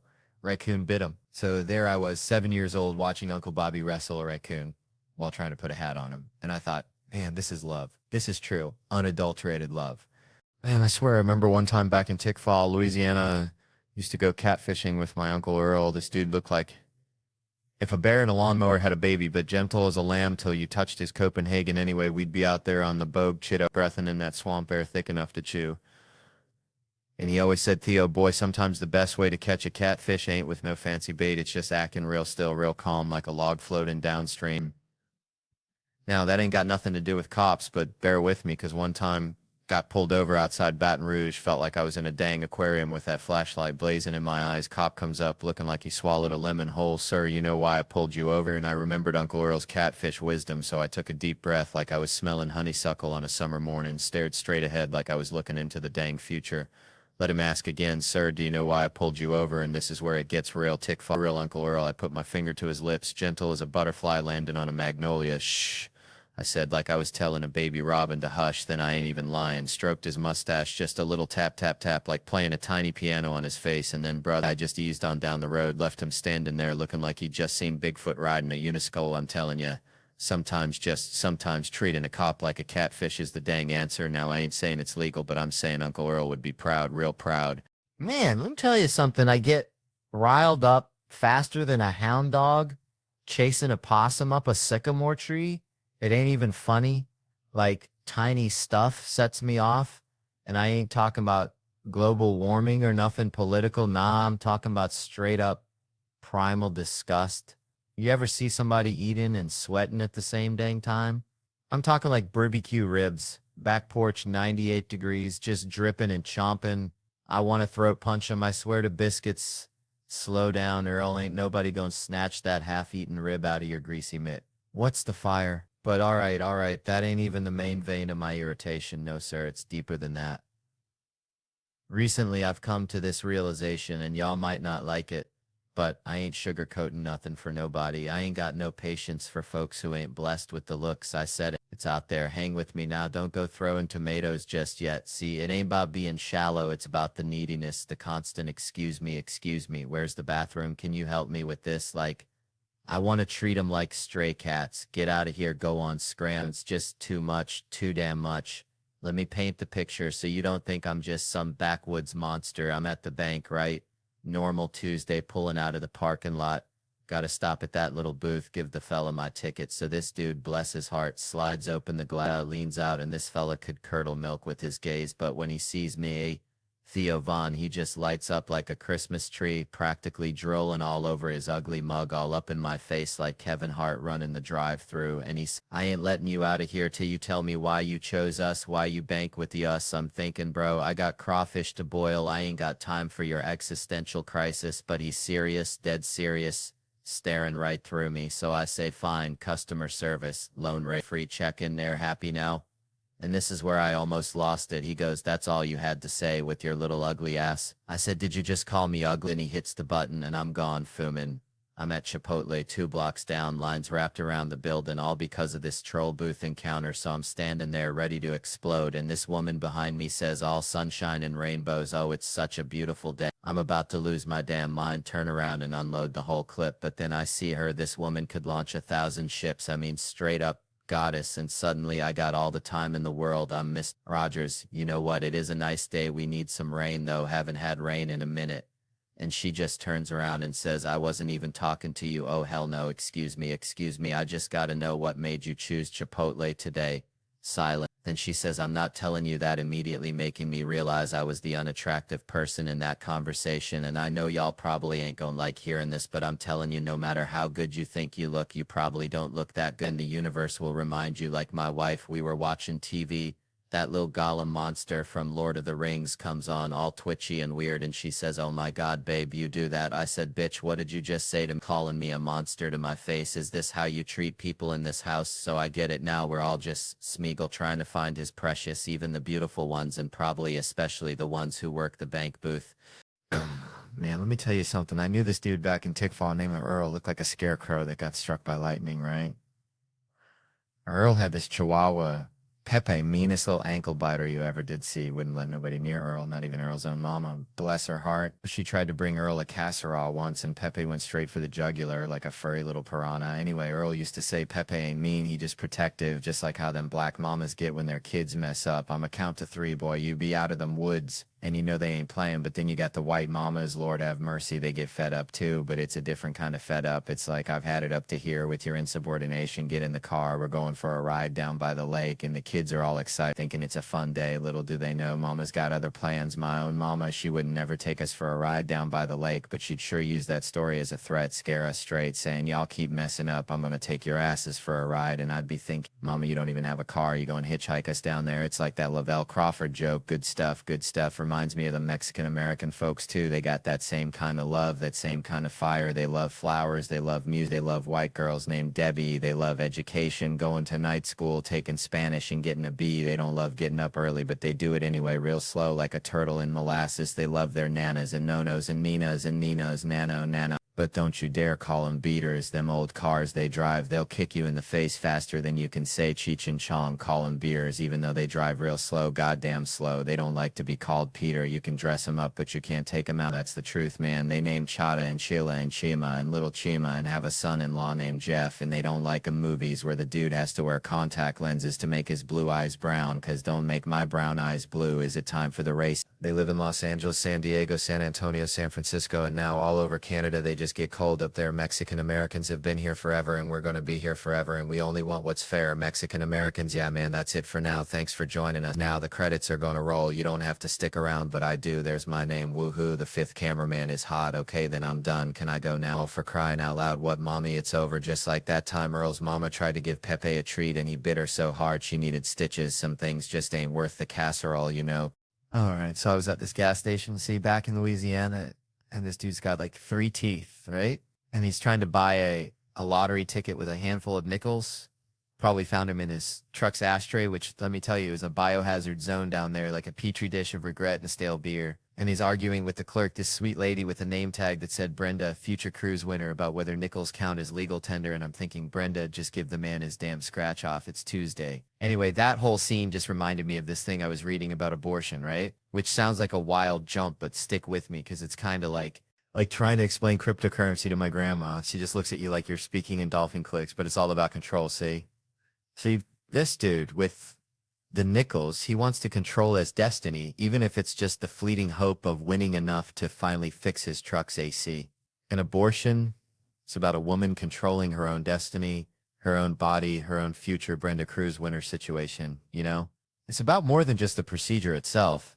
It's about the whole damn swamp of politics and religion and opinions that get slathered on it, like crawfishy toofy on a gas station hot dog. You got folks screaming about life, which I get it, life's precious, but so is freedom and choice and not having to name your baby Bubba Jr. the third. It's like we're all just trying to navigate this crazy world with our handful of nickels, hoping to scratch off a little bit of happiness before Brenda gets to cash in on her cruise and leave us all behind to sweat it out in the parking lot. Wondering if we should have just bought that Slim Jim instead. And that, my friends, is why I think abortion is kind of like a gas station lottery ticket. You might not win, but at least you get to choose whether you want to play. All right, so growing up in Louisiana, right, we had this kind of swampy, murky creek behind the Winn-Dixie, and my pops, bless his heart, thought it was the perfect place to teach me how to swim. Now, I was like 7, maybe 8, all elbows and knees, scared of everything that wasn't a crawfish boil. And I told him, Dad, I can't swim. I ain't got no swimming skills, just my natural charm. He just looked at me, this kind of squinty-eyed look, like I was speaking another language, and goes, boy, you got 2 arms, 2 legs, and a heartbeat. You can swim. Get in that damn water. No instructions, no floaties, just pure, unadulterated Southern logic. He just picked me up like a sack of potatoes, chucked me into the deep end, 7 feet of Louisiana gumbo. And let me tell you, folks, I went down faster than a politician's approval rating after a scandal. I'm flailing, gasping, swallowing half the creek, thinking this is it. This is how I meet my maker, and all I hear is my dad yelling, don't you dare drown, you little varmint. I ain't paying for no funeral. Like, seriously? So I doggy paddled my way to the edge, coughing up creek water and broken dreams. And the whole ride home was just silent, awkward, like a possum at a debutante ball. Man, y'all ever been to London, Canada? It's like, bless their hearts, right? They're trying, but it's like naming your kid Elvis Jr. You just set him up for disappointment, you know? Reminds me of this one time. I was at Starbucks trying to be healthy, ordering just a black coffee. and this chirpy barista hits me with the welcome to Starbucks. What can we get you to eat today? I swear it's a conspiracy. They're pushing breakfast sandwiches harder than a used car salesman on payday. I'm thinking, lady, I came here for caffeine, not a guilt trip. I miss the honesty, the brutal, beautiful honesty of In-N-Out Burger. Pull up, order a double-double, animal-style fries and a Coke, and they hit you with the will you be eating in the car. They ain't judging. They know you're about to commit a culinary crime against humanity right there in your Honda Civic. It's pure unadulterated shame, and I respect that. Yes, it's pure unadulterated shame, and I respect that. It's like I need that honesty. Like my dad, Lord rest his soul. He was the same way all the way back to Christmas Day when I was 12. And my sister says she want to smoke weed. My dad goes right into these war stories. You want to know what I think about marijuana? I saw one guy at a party with a cigarette. I left immediately. That's the first story, and the second one is about him wanting to murder the Viet Cong for selling it to his Marines. Like nothing in between, no trying it to see what's up, just pure and unadulterated story time with no nuance. It's like religion, ain't it? I respect all faiths, Christian, Muslim, even you Jews doing your thing. But if you're a Scientologist, you can go straight to hell. Then growing up in Louisiana, you see some things. Like remember old Clem used to wrestle gators down by the bayou, claimed he could whisper sweet nothings to him, but I swear I saw him bribe him with day-old donuts. Anyways, it reminds me of this time. See, I'm feeling myself, right? Thought I was all that in a bag of Zapp's potato chips. So this dude, he puts his hands on my face like he knows me, and I'm like, hold on, partner, we ain't that close, you hear? But then I see at the stance the crazy eyes like a possum cornered in a Walmart parking lot. I'm thinking, Kev, you're about to get socked. Better throw that haymaker, so bam, right in the kisser. Never punched a man in the face before. Felt like winning the lottery and losing your teeth all at once, so I'm hyped, celebrating like I just won a crawfish eating contest. All, yeah, bitch, you don't want none of this. Feeling like a real OG, you know, but then reality hits you like a catfish to the face. Jail time, one bed, one blanket. Suddenly you're offering bedtime stories, but then he tackles me mid-speech like a linebacker going after a toddler. I'm thinking, bro, I'm tiny. I got a low center of gravity like a bowling pin. I ain't going down easy, so I start uppercutting him, giving him the old Louisiana shuffle. He's losing, starts yelling for Thomas, his security guard, and Wayne, my security. This big old fella got Thomas pinned against the wall. Looked like he was trying to teach him the electric slide. I couldn't tell if Wayne was helping me or just enjoying a good squeeze. Didn't ask, didn't want to know. So then it hits me, Dallas, Texas. Getting arrested here is like ending up in a Nickelback concert. Ain't getting out till Tuesday. Gotta get out of here. Nate, my driver, bless his heart, he was OG. All right, gets the car, puts it on the curb, blocking everything. Never seen him so hyped, like he's directing a bank robbery, telling people to stuff my head down so the cops don't see. That's when I realized Nate probably used to be a hitman or something. Then he snaps at me saying, Kevin, you got a career, movies, TV, you're throwing it all away for a street fight. Like I just bought a fidget spinner at a pawn shop. Then he's back to yelling about cops. We gotta go, but it's too late. We get locked up right there. Cleveland, I love y'all. Good night. And that's how I ended up sharing a cell with a dude who thought he was a heater on you. Man, let me tell you something.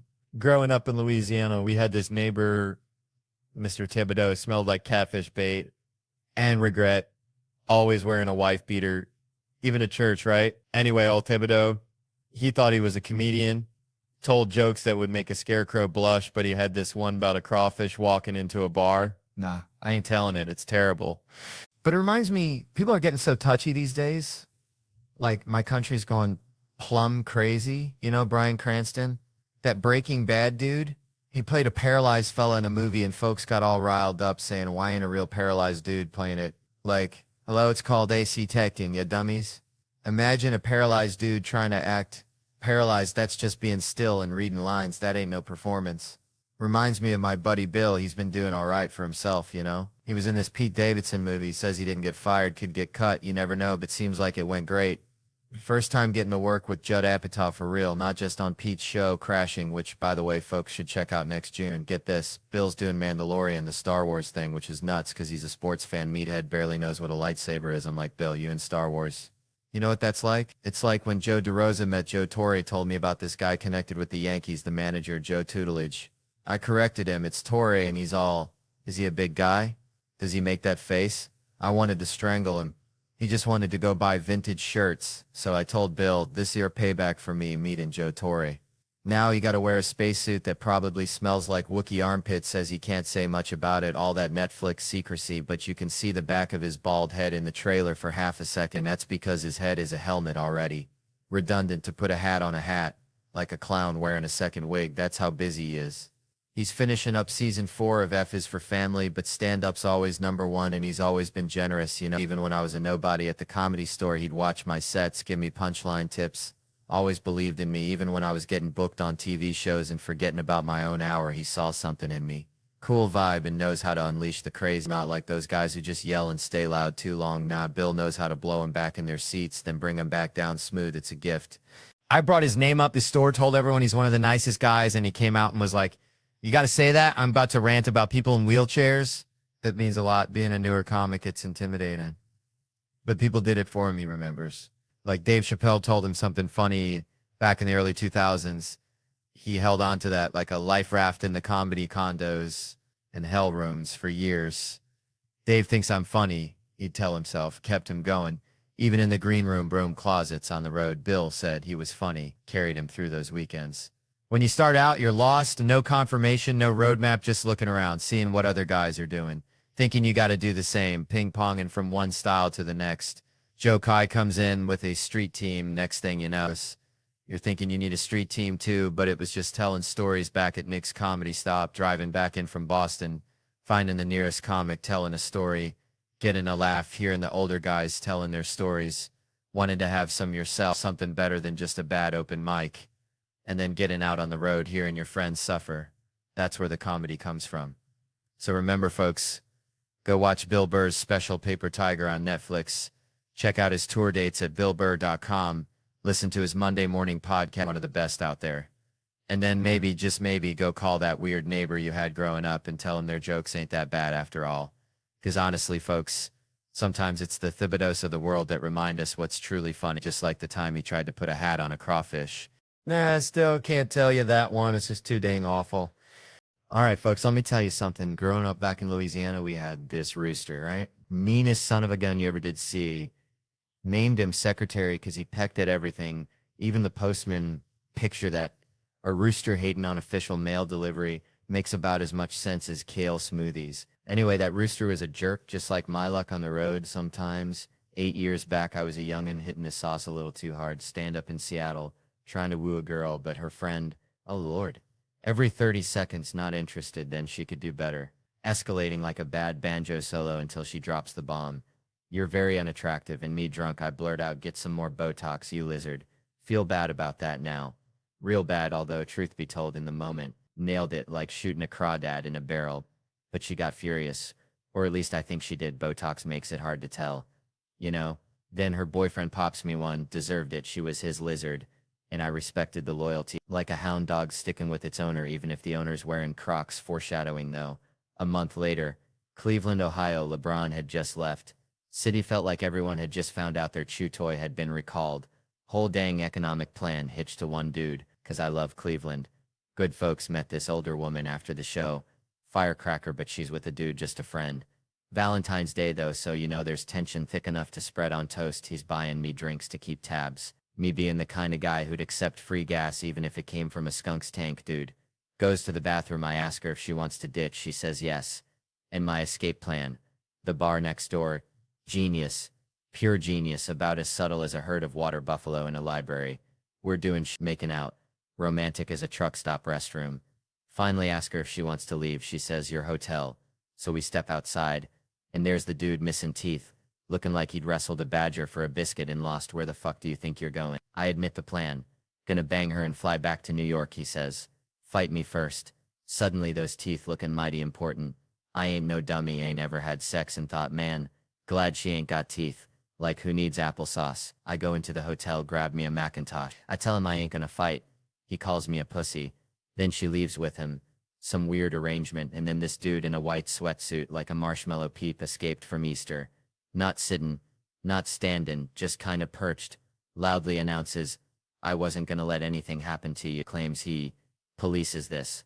Not a cop, but a vigilante. The white knight drunk me's like, hell yeah, this guy's legit with a name, protects downtown Cleveland. Been stabbed twice, does it 'cause he loves Cleveland. Crazy but loyal, like a squirrel trying to bury a nut in concrete. Horrible trade for LeBron, but loyalty, you know? We stroll past the club, he sees my poster, says he could never do comedy. I say I could never do illegal and strange and alarming. A mutual admiration society asks why I don't have a Valentine. I say life choices and career. He says, meet, we're practically twins. Just one wears pajamas and the other tells dick jokes. He walks me back, says he's coming to the show. Exchanges information cause you gotta network even with superheroes. Wake up next morning, hangover the size of Texas. White Knight email, gotta be him. Don't know that many, says he can't make the show. Sincerely, your new friend and fan, the White Knight Joshua. Makes me happy. Jews underrepresented as superheroes. Like finding a vegetarian at a barbecue. Emails bounce back. He's like Batman disappearing into the shadows via email. Years pass. Then bam. Another email. White Knight subject line. I reply, saw you on Conan, he's still out there. Then comes the kicker. He's married with a kid. Living in the suburbs. Traded white knighting for minivans. And soccer practice. Trader. I tell him I'm in Naples.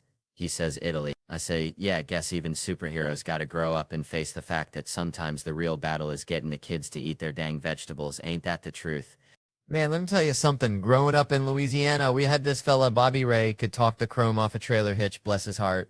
You date him the time, and 3 hours later, you're learning about his hernia operation and the squirrel he saw burying nuts that one time.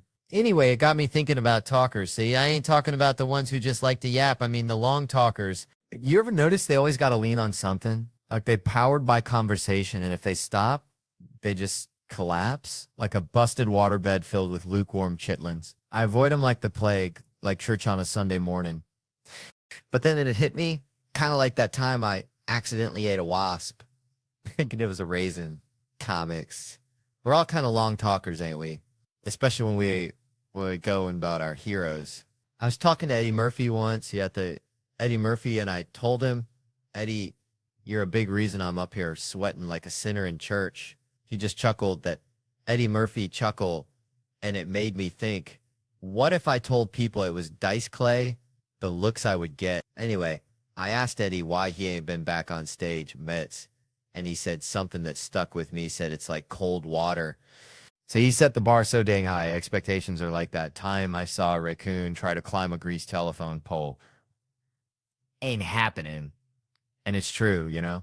We see these comics, these giants, cutting it up like a Thanksgiving turkey, and we think, how'd they get there? Probably crawled on their belly, one bad joke at a time. I had my lumps, let me tell you.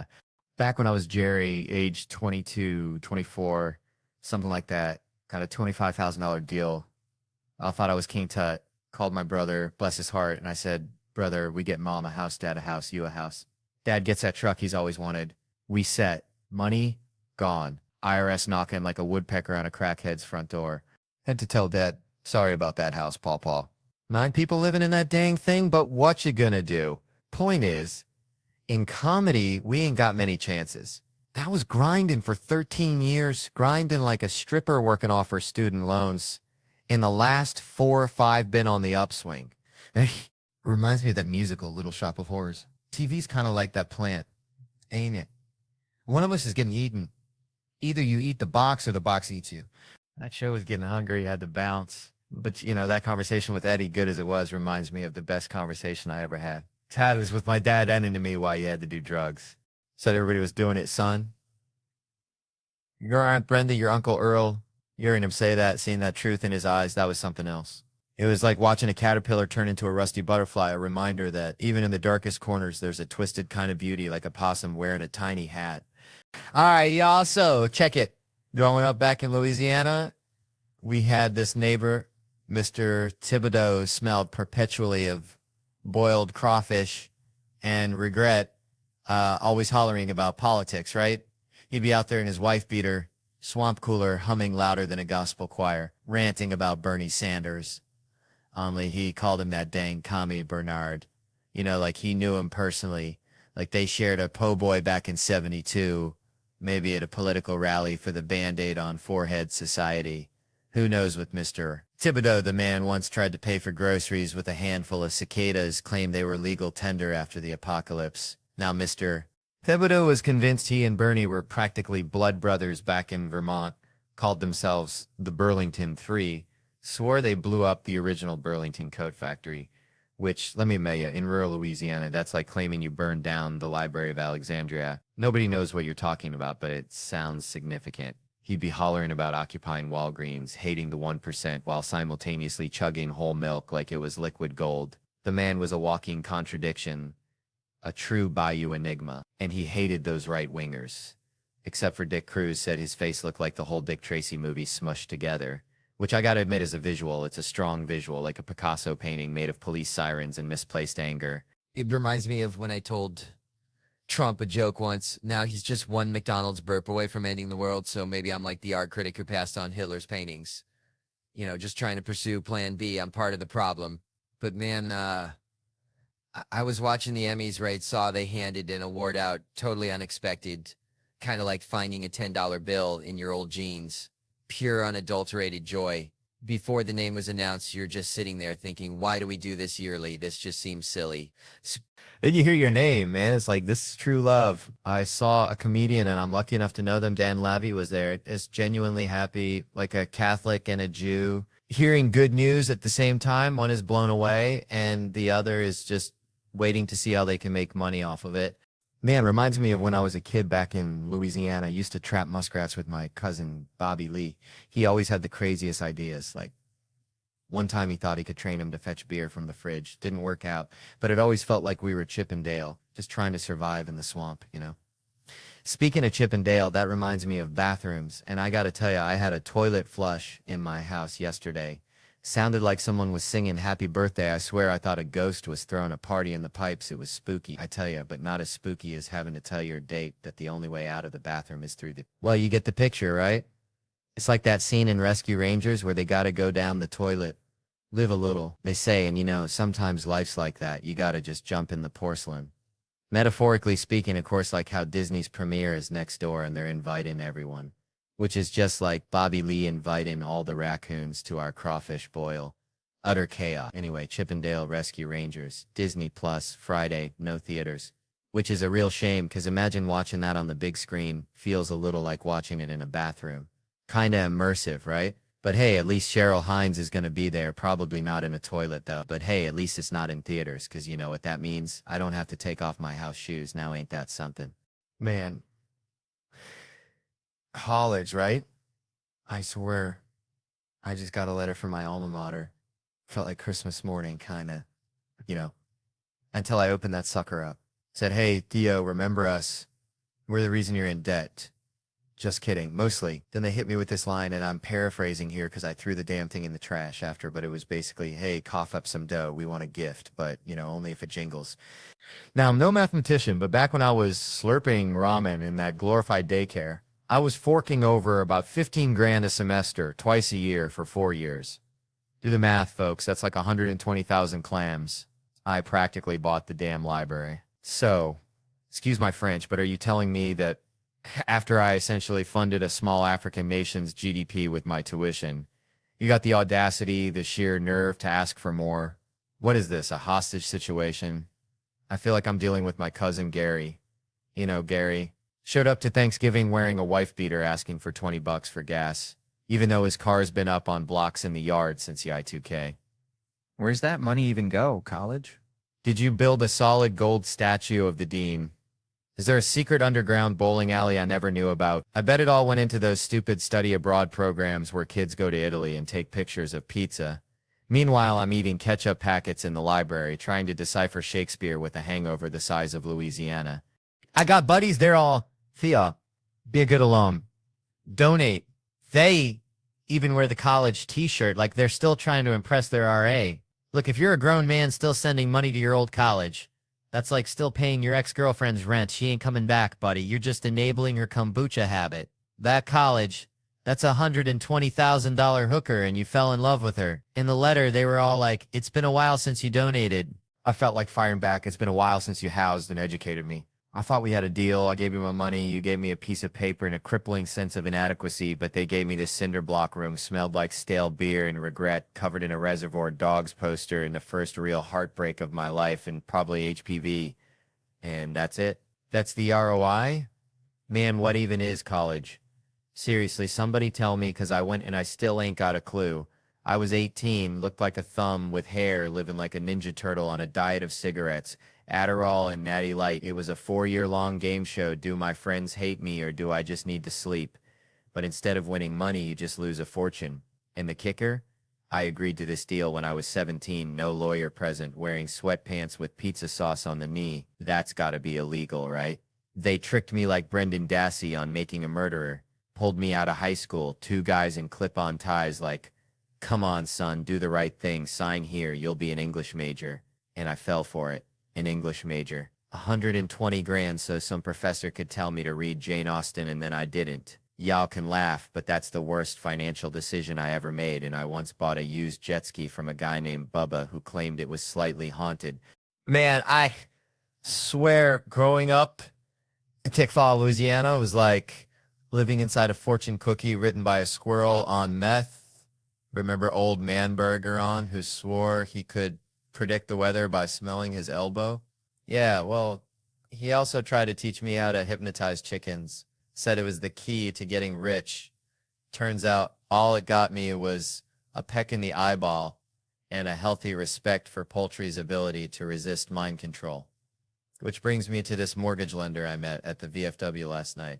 Looked like he just stepped off the set of Downton Abbey after a particularly rough shrimp boil. Kept saying I as well after every sentence, like he was narrating his own impending doom. And let me tell you, the man needed a drink like a catfish needs a crawdad. Kept slurring about another collapse of our time and how plaid shirts were the only thing holding society together. Made me think, you know, maybe Bergeron was onto something with those chicken. Maybe they knew the whole damn system was about to go belly up and they were just refusing to cooperate. Maybe that's why the economy's always on the verge of imploding, because we got a bunch of folks making decisions who'd rather be slapping the table and talking about I as well, instead, figuring out how not to bankrupt the whole damn country. So yeah, maybe the next time you're looking for financial advice, skip the banker and go find a chicken. At least you'll get an egg out of the deal. Man, Spokane, it's something, ain't it? Reminds me of my cousin Earl back in Tickfaw, Louisiana. Earl was so slow, bless his heart, he thought a quarterback was just a fancy word for a homeless fella sleeping in a football stadium. But Earl, he had heart, just like this crowd here tonight. Y'all are sticking with me, even though I feel like I'm wrangling a herd of feral cats up here. I swear I went for a run earlier trying to clear my head. Ended up near the bus station, which, let me tell you, is like a meth convention with pigeons. Got my cardio and dodging folks higher than giraffe butts. And this table here, they're giving me the stink eye like I just served them a plate of roadkill possum. I saw them shaking their heads like 9 times. I got a 6th sense for that kind of thing. Maybe they didn't Google, which is my favorite. People show up thinking I'm going to be all Mr. Rogers in a sweater, then bam, dead baby jokes galore. And they're all like, well, this ain't for us. Like they wandered into a cockfight by accident. Who does that? I ain't never gone to a movie blind. Like, whatever's planned. It'll be a spiritual experience. That's wild. And you brought your friends. Like, hey, y'all want to see this comedian I found under a rock? Now your friends are reconsidering the entire French, feeling like they've been dragged to a hog killing after prom night. I'm killing for maybe half this crowd, which statistically makes this the worst audience of the entire weekend. But hey, it's a holiday show. I'm getting paid that sweet, sweet holiday dough, so I can't complain too much. Spokane, bless your hearts. Y'all buy tickets, but then just stare at me like I'm explaining quantum physics to a chicken. You laugh at the pedophile joke, then you get all judgmental. It's a good joke, people. What do you want? For real? What were you expecting? You ain't the best audience member neither, pal, and this ain't even a good crowd, so you're officially the worst of the worst. Congrats. Your husband there, he probably hates that joke too, but I like him better than you, truth be told. I had more fun dodging needles and crazies at the bus station. At least that was a challenge, but honestly, at this point, watching me completely lose my mind on stage is better than the material. How often do you get to see a fella with a Netflix special completely unravel like a cheap sweater at a biker rally? That's something, ain't it? I'm genuinely shocked y'all are still here. I'm actually impressed. Makes me kind of proud. Kind of like watching a 3-legged dog try to win the Kentucky Derby. You ain't gonna win, but damn, you got heart. And sometimes that's all that matters, except maybe a bottle of whiskey and a good cry later tonight. Think I'll go see if Earl's free. All right. Settle down, folks. Let me tell you something. Growing up in Tickfaw, Louisiana, we didn't have fancy stuff like, indoor plumbing that worked all the time, but we had Mama's chickens, bless their pea-sized brains. And one time this rooster Old Cluck Norris, he was meaner than a junkyard dog with a toothache.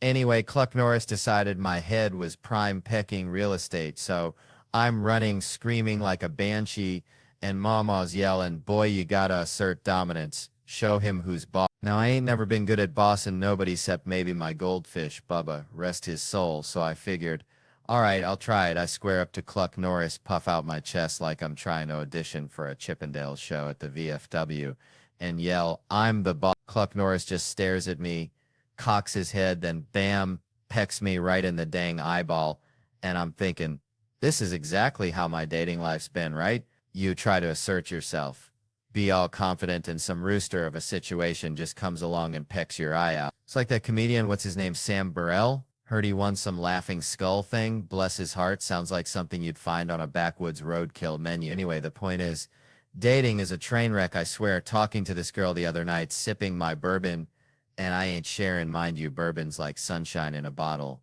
Only tastes like regret the next morning. She says, that'll put hair on your chest. And I'm thinking, dang, gotta make sure I ain't growing no unexpected fur before I get intimate. Like checking the oil in a beat-up Ford pickup. You just gotta know what you're working with, you know? It's a minefield out there, just like that time I kissed this girl at a party, hammered out of my gourd. She says she has a boyfriend, which is bad enough, but then hits me with the double rejection. Even if I didn't, I wouldn't be interested. Lord have mercy, it's like getting rejected from a job, and then the interviewer says, and you're also too ugly for this plant. Brutal, just brutal.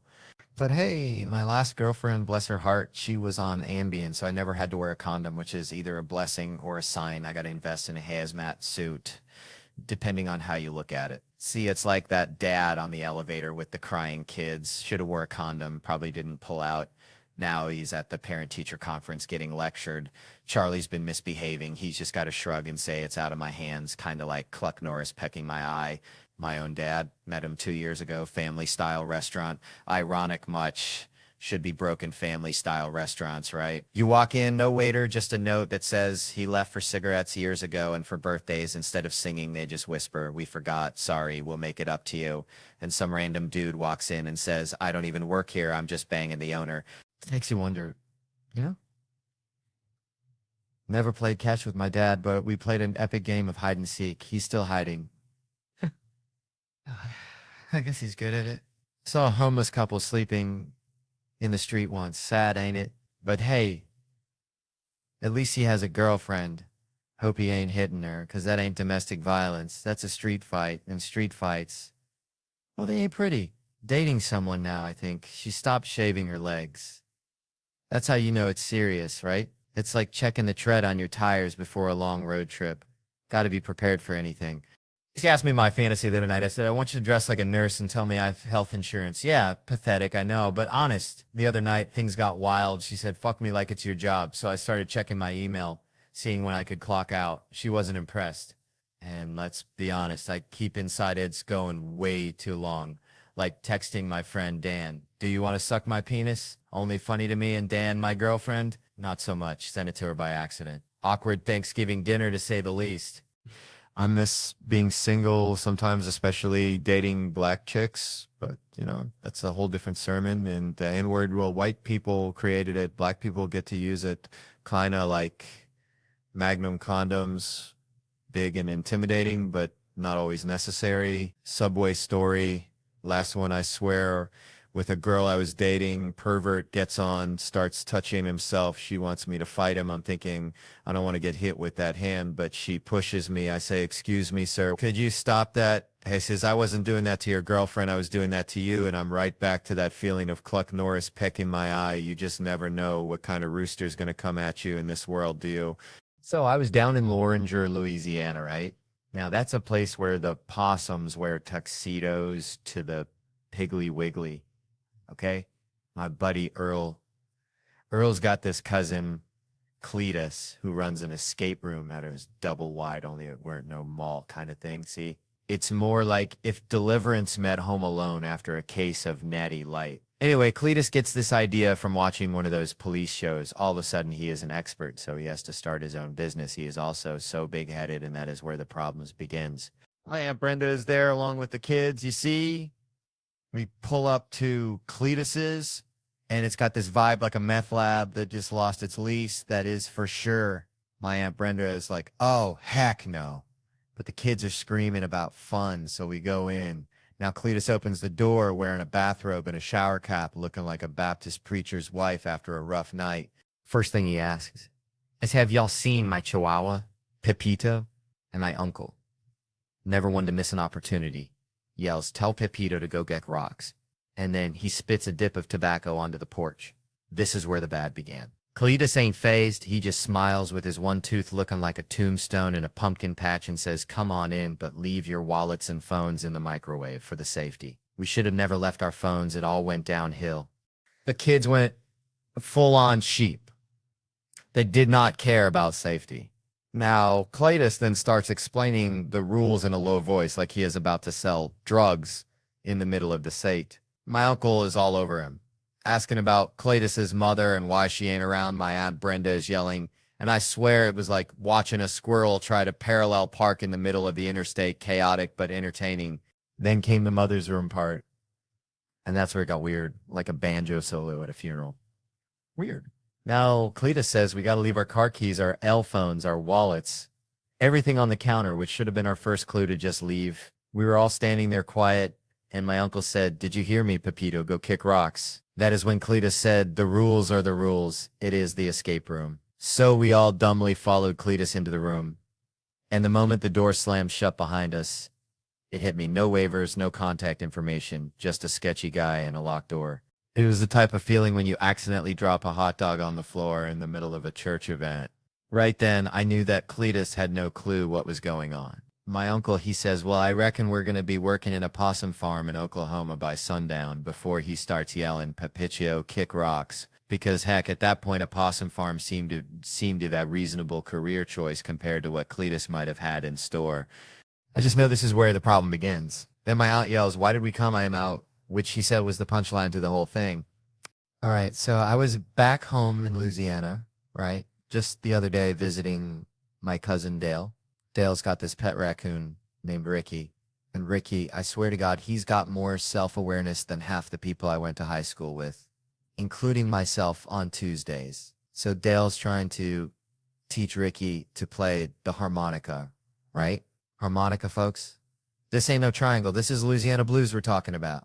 And Ricky, bless his little bandit heart, he's just squeaking, sounding like a rusty gate, fighting a goose.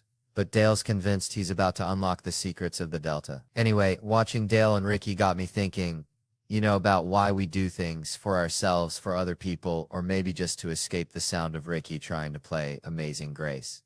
And it's like this whole waxing thing. I mean, I don't get it, but I kind of do, because it's like that needle, that anticipation, that little bit of trauma, and then bam, it's over. You know, kind of like watching Ricky play the harmonica, just a sudden burst of pain followed by a deep sense of relief. I saw this girl getting waxed, right? Talk about vulnerability, lying there naked, feeling like a crawfish at a boil, but she's doing it supposedly for the fellas, but let's be honest, it's for her, because feeling good, feeling clean, that's a feeling that's worth enduring the whole hairy situation, right? This one lady, Cindy, she reminds me of my grandma, always telling me things are going to be okay. Even when a tornado's ripping through your double wide, she's getting the girl waxed, talking about all the trauma, like being naked around people is easy as pie, which it ain't, unless your pie is made of anxiety and existential dread. Now, I ain't judging, 'cause I've been there, I've felt that fear. But what really got me was the idea that this is what women go through all the time, the pain, the awkwardness, the vulnerability, just to maintain a certain standard. And for what? For some dude who probably can't even tell the difference between a waxed leg and a freshly mowed lawn. I tell you what, next girlfriend I have, she's getting a lifetime supply of wax on my dime, because that's the least I can do for someone putting up with my Ricky harmonica impression. All right, folks, so I was down in Loringer, Louisiana, right? Place so small, the Walmart's got a drive-through window for your prescriptions and maybe some crawfish etouffee. Anyway, my buddy Dale, bless his heart, he's trying to name his kid and he's stuck. He wants something unique, something that'll make his kid stand out. I said, Dale, you name that kid Refrigerator, he's going to stand out. All right, stand out in the principal's office every dang day. But it got me thinking about names. See, like, how important is a name, really? This whole Emmy thing reminds me of it. This comedian, John Mulaney, right, wins an Emmy, which is like winning the Super Bowl for people who tell jokes instead of throwing balls, in some website deadline. They mess up his name. They call him Jew Open like he's a new medication for toe fungus or something. Reminds me of my aunt, Shirley. She's got every ailment known to man. She'd try anything with Jew in the name. Now, I know John, I've known him for a bit, and I can vouch he's a Mulaney, single L, folks, messing up a name. It's like mispronouncing someone's gumbo recipe. It's just wrong, you know? And then they get another detail wrong. It's like adding pineapple to a chili. It just shouldn't happen. Like calling someone Mulvaney, it just feels wrong. Feels like something the New York Post would yell out with big, bold letters right next to an expose of my big throbbing vein. It's almost like stealing a moment, right? John wins this Emmy, big deal. Then someone proposes. That's like ordering the only steak in a restaurant. Then when it comes out, they put a dang onion ring on it. I just hope John doesn't feel like some crawfish that just barely got pulled out the pot when the fire went out. Now, I'm no expert on names. Hell, my own mama probably regrets what she named me, but I know a Mulaney when I see one. Sounds kind of like a brand of artisanal soap you buy in Brooklyn, to be honest. And messing up Mulaney, that's just Loranger level ignorance, and that's saying something. What is it with those coastal elites messing their people's name? I bet they think a boudin ball is a fancy dessert. Man, growing up in the sticks, we had this dog, Biscuit, dumber than a box of hair, right? Would chase his tail till he puked, then lick it up. That kind of stupid. Reminds me of trying to sleep these days. Got this fancy-ass pillow, cost more than my first car, and I'm still up at 3 a.m. counting imaginary sheep that are all doing the Macarena. Speaking of sheep, saw this dude the other day slumped over in public, sawing logs louder than a chainsaw convention, and I'm thinking, that son of a biscuit eater is getting better sleep than I've had in a decade. So naturally, my brain goes into full-on prank mode, like when me and my cousin Billy Bob tried to convince Mrs. Henderson that her cat could talk. Yeah, story. It involved a walkie-talkie and a very confused meow, and I'm plotting how to give this Sleeping Beauty a little wake-up call, nothing mean, just a touch of country justice. I'm thinking, let's get a spotlight on him, real subtle, like he's about to get abducted by aliens, or maybe sing him a lullaby, but like a death metal lullaby. Then my buddy Joe's over there, bless his heart, trying to figure out the light switches like he's defusing a bomb, and I'm over here praying nobody pulls a fast one, because Lord knows there's always one character who's about to pickpocket somebody. And I wanted to bust out the dang police lights, but, the front rows get all defensive, and I didn't want him to try and leave. I mean, this guy was out cold. I'm hollering his name like I'm summoning a demon, Miguel, La Policia, and nothing, not a twitch. Which leads me to believe one of two things. Either he's a professional napper who could sleep through a hurricane, or he's actually dead, and I'm about to become a suspect in the most bizarre murder case since that time my Uncle Earl tried to poison a squirrel with moonshine. Maybe I should just leave him there, let him wake up and deal with the mystery like a modern-day Rip Van Winkle, only instead of a beard, he's got a serious case of drool. Man, timeshares, remember those? It's like the mullet of vacation ownership, business in the front, party in the back of your bank account getting drained. Reminds me of my Uncle Dale. Used to sell vacuum cleaners door to door. Swore he was going to retire on dirt futures, whatever the hell that was. Anyway, timeshares. Thought Airbnb killed him. But then I started thinking Airbnb's just a timeshare with extra steps, right? You're sharing somebody's time and probably their questionable hygiene habits. Let me tell you, I ain't trusting no stranger's loofah. That's where the swamp creatures breed. I'm telling you. Speaking of swamps, used to stay in these budget motels back in Louisiana. Felt like I needed a tetanus shot just looking at them. But hey, $60, and at least I knew the roaches were paying rent just like me. Now, Airbnbs, they want you filling out forms like you applying for a goddamn mortgage, then they got signs everywhere. Don't flush the toilet paper, pet the cat, but not too much. It's like taking a pop quiz on somebody else's weird life. Went on vacation once, end of December, first one in years, felt like a damn alien. Stayed at a resort, though. No way I'm trusting Brenda from Des Moines with my vacation serenity. Hotels impersonal. Hell yeah, that's the point. I want anonymity. Not a family photo album staring at me while I'm trying to unwind. Imagine getting intimate in an Airbnb surrounded by pictures of strangers skiing in Tahoe. Talk about a mood killer. It's like getting blue-balled by a stock photo. Tried the Airbnb thing once. Peak pandemic, figured I'd live large in Phoenix, rent a mansion with a basketball court and a pool. Valor status, baby, but the gig got canceled. Only got half my money back. Felt like I got scammed by the Monopoly man. All right. So picture this. I was back home, right, in Louisiana, where the dirt roads outnumber the paved ones 2-1. Kind of like how my cousins outnumber teeth in their collective mouths. And I was hanging out with my buddy Earl. Now, Earl, bless his heart, he's got the kind of dedication that'd make a honey badger jealous.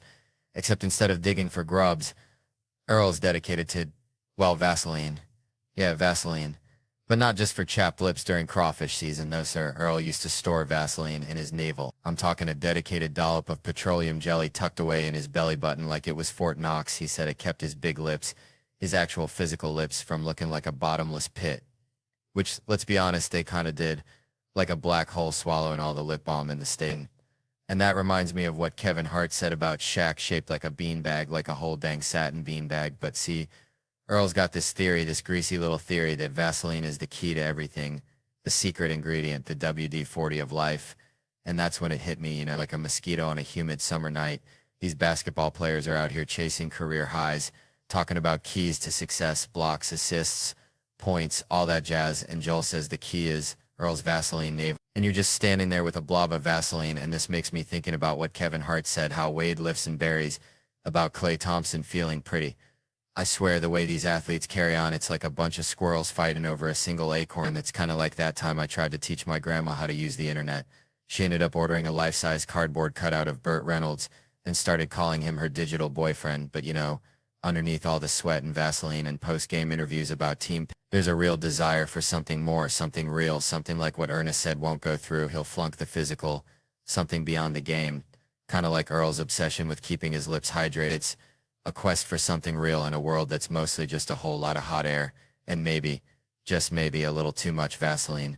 Man, I'm down in Orange County, right? Real deal OC. Not that fake LA garbage. And I hear this story about a chopper dude. Pops built this tour business for 38, like clockwork, then hands it off to his son, American dream kind of stuff, right? Like, son, here's the keys. Don't screw it up. Keep the Von Erichs of helicopter tours going. And the kid's all right, Dad, love you too, gonna make you proud. Probably had 4 kids already, that traditional life they push on you. 5 days later, 5 days from balloons, and a congratulatory cake. This kid, he's probably barely got the script down. Like, yeah, folks, look to your left. Beautiful Orange County, 27 miles of beaches. Seatbelts, please. But only one dude shows up for a couple's tour. Red flag, right? But Bill's gotta get paid. So they hop in, 10 minutes in. This guy just yeets himself out the door like a reverse Houdini, straight into the Pacific. I'm thinking, what in the actual tarnation? 5 days in, this kid's already got a story that'll be on I Shouldn't Be Alive. But turns out, the jumper, a 61-year-old, was riddled with something awful. Chronic pain, doctors throwing up their hands. Figured he'd had enough, and in my book, that's a goddamn hero. He wasn't gonna go out like some sissy overdose on pills while watching The Notebook under Nana's quilt. No, he went full Evel Knievel. Think about it, soaring over the land he loved. Then bam, swan dive to freedom. Shoulda had a cape on, I'm telling ya. He probably had his feet on the dashboard, chugging a Dr. Pepper, not even listening to the tour spiel, just thinking adios. But here's the kicker. The cherry on top of this crazy sundae, the dude lived 500 feet above the ocean. You'd think that'd be a wrap. But he must have hit the water like Greg Louganis. Minimal splash. Except witnesses said it looked more like a mannequin getting tossed out, so probably a belly flop of epic proportions. Like a seal trying to do a cannonball. But listen, that don't change nothing. The intention was there. I still respect the hell out of this guy. I just feel bad cause on the way down he's probably thinking 3 more seconds of pain, 2 more seconds. Oh God, this is worse. This is way worse. It does have a happy-ish ending though. He passed away later at the hospital. So here's to him, God bless him, and I hope someday I have the sheer audacity to orchestrate a grand finale like that. Even if I botch the landing, just a dude trying to stick it to the man in the sky. Even if he just ends up looking like a big ol' sea pancake. Man, I swear to y'all, my niece, bless her heart, she's got a mind like a bag of hammers, you know? Like, if you hang around her too long, you start thinking with your elbows, real talk. So we went on this family trip this summer, right? First morning, we're all chowing down on breakfast, and Isla, this little firecracker, she strolls in 5 minutes late, plops down, stares me dead in the eye, and says, "Hey, big boy, what'd you dream about last night, huh?" Now everybody at the table is looking at each other like we're witnessing a Bigfoot signing autographs because she thinks we're all living in the same nightly sitcom, like some kind of synchronized sleeping deal, you know? She's 12 years old, and for 12 years she thought we were getting the same dream program every night like it's freaking must-see TV, sponsored by Ambien. But then I'm sitting across from her thinking, hold on, what if she's on to something? What if she cracked the code and we're all just characters in her subconscious Netflix original? So I lean in all conspiratorial, hey, did you dream that I was locked in a trunk wearing a banana hammock and singing Dolly Parton? My wife shoots me this look that could curdle milk like I just revealed the ending of The Sixth Sense at a funeral, and Isla kicks me under the table. I'll talk to you after breakfast, Uncle Theo, all serious like she's debriefing a secret agent after a mission gone sideways. Later that day, we're heading out for some snorkel action, cruising on the boat, and I see Isla gazing off at the horizon, looking all pensive. She's pondering the mysteries of the universe, you know, a real Kodak moment. So I sidle up, ready for that heartwarming parent-child connection. Hey, baby girl, what you thinking about? She turns around, eyes all lit up, and goes, we should get tattoos. I swear sometimes I think this kid eats nails for breakfast. Shoot, during COVID, felt like trying to smuggle moonshine past a pack of bloodhounds just to get to Chelsea, Canada. You know, Chelsea's where the snow bunnies live, not that dang town in Massachusetts, although I hear they got good clam chowder, but I needed to carve some powder. See, Canada was tighter than a tick on a hound dog, folks. We're building walls higher than my Uncle Earl still. But then I saw Kevin on the gram prancing back and forth across that border like he owned the place. Thanksgiving dinner in Arkansas one day, maple syrup in Ontario the next. And this was during the 2-week quarantine, which, let me tell you, 2 weeks with my thoughts is like being trapped in a room with a rabid squirrel. So I called Kevin, bless his heart, and I said, Kev, I don't know if you're smuggling beavers or what, but I need your help. This lady needs her double blacks. And Kevin, he's got that smooth talk like a used car salesman in July. He says, Chelsea, sugar, no problem. I'll get you a gig on my movie. Behind the camera, in front. Heck, I'd play a moose if I had to. Just get me across that line. He promised paperwork, help, everything. Kept saying, I got you, Chelsea, I got you, I got you. And that's Kevin in a nutshell, ain't it? You ask Kevin for a favor, you get 3 I got yous faster than a hummingbird flaps its wings. And then you hear from him less than you hear from a dial-up modem these days. It's like waiting for rain in a drought. So we're honoring Kevin tonight, folks. A man who'd deny a privileged lady a ski trip during a global freakout makes you think maybe he's secretly saving the world one denied powder day at a time. Or maybe he just forgot like he forgot to return my lawnmower 5 years ago. Either way, bless his heart. Man, you know, growing up in Louisiana, we had this neighbor, Mr. Thibodeau, smelled like catfish and regret. Always said, Theo, son, sometimes it pays to do a damn fool. And I never understood it till I saw my buddy Earl get fired from Bubba's Bait and Beer. See, Earl thought he was slick, thought he was a swamp ninja, kept tasting the inventory, you know, for quality control like he was sommelier or Bud Light. But Bubba, he ain't no dummy. Bubba's got eyes like a hawk and a heart full of diesel, so Bubba calls Earl in, says, Earl, you've been lubricating your tonsils a little too liberally, ain't you? And Earl, bless his pea-picking heart, he says, Bubba, I quit, like he's sticking it to the man. When Bubba was already halfway to writing him up for stealing beer, reminded me of when I tried to sneak out of Sunday school after the sermon about Noah's Ark. Thought I was being all sneaky like a damn raccoon in a hen house. But Miss Gertrude, bless her soul, she caught me by the ear. Said, where you think you going, Theodore? The good Lord sees everything. Which brings me to this whole thing about guys getting rewarded for being, well, less than stellar. Like this dude I saw online, bragging about quitting his job before they could fire him. For, let's just say, unprofessional conduct. Wink, wink. Nudge, nudge. Like he's some kind of rep. A modern-day Robin Hood stealing from the, less fortunate interns. Reminds me of my cousin Ricky who dropped out of community college. 'Cause he said quantum physics was for nerds. Now he's trying to start a gator wrestling business. Says it's the next big thing. People are actually giving him money. Makes you wonder, don't it? Like, are we living in a world where the biggest goofballs get the gold stars? My other buddy's talking about cleaning boats. Claims he's turning his life around, right? Sure you are, bud. More likely he just ran out of bail money. These hangovers in my early 20s used to feel fun. Now every shot of Jack feels like one step closer to becoming a middle-aged guy who cleans boats and blames his daddy for his problems, dang. All right. Settle down, y'all. Good to be here. Feeling good. Feeling real good. Almost 30, which, you know, it's a number, a big old juicy number. Feels like yesterday I was chasing fireflies in the Louisiana swamp. Bare feet, covered in mud, thinking quicksand was going to be the death of me. Seriously, you watch those cartoons, it's right up there with anvils falling from the sky and sticks of dynamite. I was more worried about quicksand than taxes. And now, never even seen it. Nobody calling me up saying, Theo, take the back roads, quicksand swallowed. It's like, where'd it go?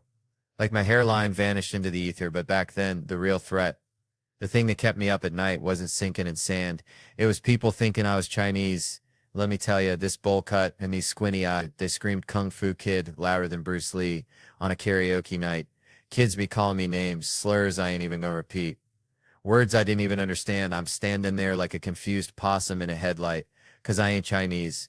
My family's about as Chinese as grits and gravy. The closest we get to Asia is taking our shoes off at the door, mostly just to keep the carpet clean after Mama's crawfish boil. But it was rough. It was real rough. I remember in 7th grade, we went to the symphony, and every time that big old gong went off, these savage little swamp creatures, they'd turn around and bow at me like I was some kind of emperor with a bad haircut. It was racist as hell, but also I gotta give them credit. The coordination was impressive. For a bunch of 13-year-olds fueled by Mountain Dew and Spite, it was a whole dang performance. Made me feel like I was in some twisted, low-budget racist Cirque du Soleil. But that's the past. We all say dumb stuff. I mean, look at TV. You can say anything on TV these days, especially on Law & Order SVU. They can't say the F word, but they can describe a crime scene with enough detail to make your stomach churn. Anal contusions this, cement and fecal matter in the ear canal that, and it's always Ice-T delivering the line. Ice-T, cop killer looking confused as ever, like he just walked in off the set of Colors. You mean this dude likes pigtails? Yeah, Ice, it's a pedophile. Welcome to the sex crimes unit. Grab a donut and try to keep up. It's like that time they tried to explain sex addiction to him. They're really trying, and Ice-T finally gets it. He's looking all serious, and he says, oh, I get it. You mean like when someone drinks too much or snorts cocaine or bets the house on the ponies? I almost choked on my water. I was praying they'd just let him keep going. Just name every vice he could think of. Or like when someone eats too much fried chicken, or watches too much reality TV, or collects porcelain dolls. Just fade out. Created by Dick Wolf. That's what I'm talking about. That's the kind of TV I want to see. So yeah, almost 30. Seen something, called some names, dodged the quicksand. Maybe it's time to start collecting porcelain dolls.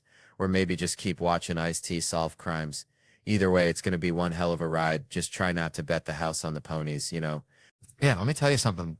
Growing up in Tickfaw, Louisiana, we had this dog, right? Oh, Blue. Bless his heart, dumber than a bagged egg hammers. Used to chase his tail till he threw up, then try to eat it again.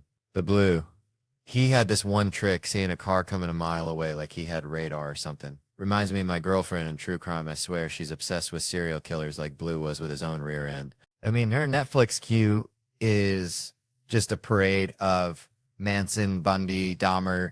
It's like a horror movie marathon every night. It's nuns getting off, hookers disappearing, kids.